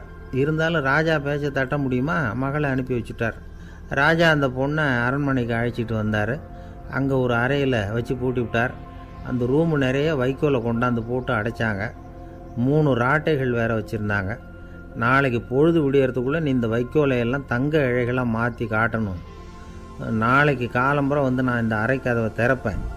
உன் தகப்பன் சொன்னது மாதிரி எல்லாம் தங்கமாக மாறி இருக்கணும், இல்லைன்னா நீ உயிர் தப்ப முடியாது அப்படின்னு உத்தரவு போட்டார். பாவம் அந்த பொண்ணு என்ன பண்ணும், பகல் பூரா அழுதுகிட்டே உட்காந்துருக்குது. ராத்திரி பூராவும் தூக்கம் வரல. மறுநாள் அதிகாலை நேரத்தில் யாரோ கதவை தட்டுற சத்தம் கேட்டுது. பயந்துக்கிட்டே கதவை திறக்கிறா. திறந்து பார்த்தா வெளியில் 3 அவலட்சணமான பெண்கள். ஒருத்திக்கு கால் அகலமாக முறை மாதிரி இருக்குது, இன்னொருத்திக்கு கட்டை விரல் கரண்டி மாதிரி பெருசாக இருக்குது, 3ஆவது பொண்ணுக்கு உதடு தடித்து ரப்பர் மாதிரி தொங்கிக்கிட்டு இருக்கு. யார் நீங்கள், உங்களுக்கு என்ன வேணும் அப்படின்னு கேட்குது இந்த பொண்ணு. நாங்கள் உங்களுக்கு உதவி செய்கிறதுக்கு தான் வந்திருக்கிறோம் அப்படின்னு சொல்லி உள்ளே வந்தாங்க. உட்காந்தாங்க. கொஞ்ச நேரத்துக்குள்ளே உள்ளே இருந்த வைக்கோலையெல்லாம் தங்க இழைகளாக மாற்றி கொடுத்துட்டு போயிட்டாங்க. காலையில் ராஜா வந்தார், பார்த்தார். ஆகா பேஷுன்னார். இன்னும் கொஞ்சம் வைக்கோலை கொண்டாந்து அந்த ரூமில் போட சொன்னார். இந்த வைக்கோலையும் இன்றைக்கி தங்கமாக மாற்றிவிடு, நாளைக்கு மறுநாள் உனக்கும் இளவரசனுக்கும் கல்யாணம்னு சொல்லிவிட்டார். இன்றைக்கி ராத்திரி அந்த 3 பொண்ணுங்களும் வந்தாங்க. வைக்கோலை பொண்ணு இழைகளாக மாற்றினாங்க, புறப்பட்டாங்க. இந்த பொண்ணு அவங்க காலில் விழுந்து வணங்கினா. என் உசுரை காப்பாற்றினீங்க, உங்களுக்கு நான் என்ன கைமாறு செய்ய போகிறேன் அப்படின்னா. பயப்படாத, நீ விரும்பினா எங்களுக்கு ஒரு உதவி செய்யலாம். உன்னுடைய கல்யாணத்துக்கு நாங்கள் 3 பேரும் வரோம். நீ எங்களை வரவேற்று ராஜாக்கிட்டேயும் இளவரசர்கிட்டையும் நாங்கள் உன்னோட பெரியப்பா பொண்ணுங்கன்னு சொல்லி அறிமுகப்படுத்தி வை, நாங்கள் விருந்து சாப்பிட்டுட்டு போயிடுறோம் அப்படின்னாங்க. ரொம்பவும் சந்தோஷமாக சரின்னு ஒத்துக்கிட்டா. கல்யாண நாள் வந்தது. கல்யாணம் ரொம்ப கோலாகலமாக நடந்துக்கிட்டு இருக்கு. எல்லா தேசத்து ராஜா ராணிகளும் வந்துக்கிட்டு இருக்கிறாங்க. அந்த 3 அவலட்சணமான பொண்ணுங்களும் வந்து சேர்ந்தாங்க. யார் இவங்கன்னு கேட்டார் ராஜா. என் பெரியப்பா பொண்ணுங்க அப்படின்னா அந்த பொண்ணு. காலும் உதடும் கட்டை விரலும் ஏன் இப்படி உங்களுக்கு அவலட்சணம் ஆயிட்டுது அப்படின்னு கேட்டார். அதுக்கு அந்த பொண்ணுங்க பதில் சொன்னாங்க. என்ன செய்கிறது, ஓயாமல் வைக்கோலை நூற்று ஒருத்தியோட கட்டை விரல் அப்படி கரண்டி மாதிரி ஆயிட்டுது. நாக்கில் தொட்டு தொட்டு திரிச்சதுனால ஒருத்தியோட உதடு அப்படி ஆயிட்டுது. காலால் கட்டையை அழுத்தி அழுத்தி தறி போட்டதுனால இன்னொருத்தையோட கால் அப்படி ஆயிட்டுது. உங்கள் மருமகளாக வந்திருக்கிற இந்த பொண்ணு அந்த 3ஐயுமே செய்ய தெரிஞ்சவ தான். என்ன ஆக போதும் இன்னும் கொஞ்ச நாளில் அப்படின்னாங்க. அவ்வளவுதான். ராஜா பயந்துட்டார். அம்மா, இன்னையிலேருந்து நீ இளவரசனின் மனைவி. நீ எப்பவும் அழகாக இருக்கணும். அதனால் நீ இனிமேல் வைக்கோலை திரிக்கவே கூடாது அப்படின்னு உத்தரவு போட்டார். அவளை இக்கட்டான சூழ்நிலையிலேருந்து காப்பாற்றின அந்த 3 பொண்ணுங்களும் சந்தோஷமாக திரும்பி போயிட்டாங்களாம். சுவாமி சின்மயானந்தர் இந்த கதையை சொல்லியிருக்கிறார். தன்னலம் மறந்து சுயலாபத்தை தியாகம் செய்கிறது வைக்கோல்லேருந்து தங்க இழையை நூக்கிறது மாதிரி அப்படிங்கிறார் அவர். அது இருக்கட்டும், இப்போ நம்ம கதைக்கு வருவோம். ஒரு ராஜா தன்னோட மகனுக்கு சுயவரம் நடத்தினார். எல்லா தேசத்திலிருந்தும் ராஜகுமாரர்கள் வந்திருந்தாங்க. ராஜகுமாரியை கல்யாணம் பண்ணிக்கலாம்ங்கிற ஆசையில் சுயம்பர மண்டபத்திலேருந்து எல்லா ராஜகுமாரர்களும் அலறி அடிச்சுக்கிட்டு வெளியில் ஓடி வந்துக்கிட்டு இருக்கிறாங்களாம். ஏன் இப்படி எல்லாரும் மிரண்டு போய் ஓடி வர்றாங்கன்னு கேட்டார் ஒருத்தர். அதுக்கு இன்னொருத்தர் விவரம் சொன்னார். ராஜகுமாரியை இன்றைக்கி தான் அவங்க நேரில் பார்த்தாங்களாம், அதுதான் அப்படி ஓடி வந்துக்கிட்டு இருக்கிறாங்க அப்படின்னார். ஒரு தடவை நாரதர் ஒரு தெரு வழியாக போய்கிட்டு இருந்தார். வழியில் ஒருத்தர் வேத சாஸ்திரம்லாம் படிச்சுக்கிட்டு உட்காந்துருந்தார். அவர் நாரதரை பார்த்து எங்கே போயிட்டுருக்குறீங்கன்னு கேட்டார். கடவுளை பார்த்துட்டு வரலாம்னு போயிட்டுருக்கிறேன் அப்படின்னார் நாரதர். அப்படின்னா அவர்கிட்ட எனக்கு எப்போ முக்தி கிடைக்கும்னு கேட்டுட்டு வாங்களேன் அப்படின்னார் இவர். சரி, கேட்டு வரேன் அப்படின்னு சொல்லிவிட்டு நாரதர் நடந்தார். கொஞ்சம் தூரத்தில் ஒரு மரத்தடியில் ஒரு தொழிலாளி செருப்பு தைச்சிக்கிட்டு உட்காந்துருந்தார். அந்த ஆளும் அதே மாதிரி கேட்டுக்கிட்டார். எனக்கு எப்போ முக்தி கிடைக்கும்னு கடவுள்கிட்ட கேட்டுக்கிட்டு வாங்களேன்னார். அவர்கிட்டையும் சரின்னு சொல்லிவிட்டு நாரதர் நேராக வைகுண்டத்துக்கு வந்து சேர்ந்தார். கடவுளை பார்த்தார். இவங்க 2 பேரும் சொல்லி அனுப்பின விஷயத்தை பற்றி கேட்டார். அதுக்கு கடவுள் சொன்னார், அந்த செருப்பு தைக்கிற தொழிலாளி உடல் நீத்ததும் உடனே என்னை அடைவான். ஆனால் அந்த சாஸ்திரம் படித்த ஆள் இப்போதைக்கு என்கிட்ட வந்து சேர மாட்டான். அவன் இன்னமும் பல பிறவிகள் எடுத்து அங்கேயே இருக்க வேண்டியிருக்குது. எப்போ இங்கே வந்து சேருவான்னு எனக்கே தெரியாது அப்படின்னார். நாரதருக்கு இதோட ரகசியம் என்னங்கிறது புரியல. எனக்கு ஒன்றும் புரியலையேன்னாரான் கடவுள்கிட்ட. சீக்கிரம் புரிஞ்சுக்குவேன், நீ திரும்பி போகிறப்போ நான் இங்கே வைகுண்டத்தில் என்ன செஞ்சுக்கிட்டு இருக்கேன்னு கேட்டால் ஒரு ஊசியின் துவாரத்தில் ஒரு யானையை கோத்துக்கிட்டு இருக்கிறேன்னு அவங்கக்கிட்ட சொல்லு அப்படின்னார் கடவுள் சிரிச்சுக்கிட்டே. நாரதர் பூமிக்கு திரும்பினார். கடவுளை பார்த்தீங்களா, எப்படி இருக்கார் அப்படின்னு விசாரித்தார் வேத சாஸ்திரம் படித்தவர். ஓ பகவானா, அவர் யானையை ஊசியின் காதில் நுழைச்சிக்கிட்டு இருக்கிறார் பார்த்தேன்னார் நாரதர். ஊசி காதில் யானையா, அது எப்படி முடியும்? நீங்கள் சொல்கிறத நான் நம்ப மாட்டேன்னு விட்டார் அவர். சரி, இந்த ஆளுக்கு இறைவன் பேரில் நம்பிக்கை இல்லை அப்படிங்கிறத நாரதர் புரிஞ்சுக்கிட்டார். அடுத்தபடியாக அந்த தொழிலாளி இருந்த இடத்துக்கு போனார். இறைவனை பார்த்தீங்களான்னு கேட்டார் அவர். பார்த்தேன், ஒரு ஊசி துவாரத்தில் யானையை கோத்துக்கிட்டு இருந்தார் அப்படின்னு சொல்லிவிட்டு நாரதர் அந்த ஆள் முகத்தை கவனித்தார். அந்த தொழிலாளி இதை கேட்டுட்டு கொஞ்சம் கூட ஆச்சரியப்படலை. அவரால் முடியாத காரியம் கூட உண்டானார். என்ன இப்படி சொல்கிற, ஊசியின் துவாரத்தில் யானையை கோக்க முடியும்னு நீ நம்புறியா அப்படின்னு கேட்டார் நாரதர். நிச்சயமாக நம்புகிறேன்னார் அவர். அது எப்படி அப்படின்னு கேட்டார் இவர். இதோ பாருங்கள், நான் இந்த ஆலமரத்தடியில் தான் தினமும் உட்காந்துருக்கிறேன். தினமும் இந்த மரத்திலிருந்து எவ்வளவோ பழம் கீழே விழுது. இந்த பழத்தில் இருக்கிற ஒவ்வொரு விதையிலேயும் உள்ள ஒரு ஆலமரம் இருக்குது. ஒரு சின்ன விதைக்குள்ள ஒரு பெரிய ஆலமரம் இருக்க முடியுங்கிறப்ப ஊசி துவாரத்தில் கடவுள் வந்து யானையை நுழைய வச்சாருங்கிறத ஒத்துக்கிறதுல என்ன கஷ்டம் இருக்குது அப்படின்னு ரொம்ப சர்வசாதாரணமாக பதில் சொன்னாராம் அந்த தொழிலாளி. நாரதர் யோசனை பண்ணார், இந்த தொழிலாளி வேத சாஸ்திரங்களையெல்லாம் படிக்கலைன்னா கூட அறிவுபூர்வமாக சிந்திச்சு இறைவனை நம்புகிறான். அதனால தான் கடவுள் இந்த ஆளுக்கு சீக்கிரம் முக்தி கிடைக்கும்னு சொன்னார் அப்படிங்கிறத புரிஞ்சுக்கிட்டாராம். இந்த கதையில் வர்ற கடவுள், நாரதர், வைகுண்டம் இதெல்லாம் ஒரு பக்கம் இருக்கட்டும், ஒரு சின்ன விதைக்குள்ளே ஒரு பெரிய ஆலமரம் தூங்கிக்கிட்டு இருக்கு அப்படிங்கிற உண்மை, அந்தரத்தில் 1000 கிரகங்கள் சுற்றிக்கிட்டு இருக்குங்கிற உண்மை, இதெல்லாம் வந்து நாம் பார்த்துக்கிட்டு தானே இருக்கிறோம். இந்த உண்மைகள் வந்து அதிசயமாக நமக்கு தெரியறதுனால அதை வந்து நம்பாமல் இருந்துட முடியாது. இயற்கையை பரிபூர்ணமாக நம்புங்கள், அந்த நம்பிக்கையே நம்ம வாழ்க்கைக்கு ஆதாரம் அப்படிங்கிறத விளக்கறதுக்காக தான் இந்த கதை. இந்த காலத்தில் நம்ம பிள்ளைங்களுக்கெல்லாம் இது மாதிரி நம்பிக்கை அதிகமாகவே இருக்குது.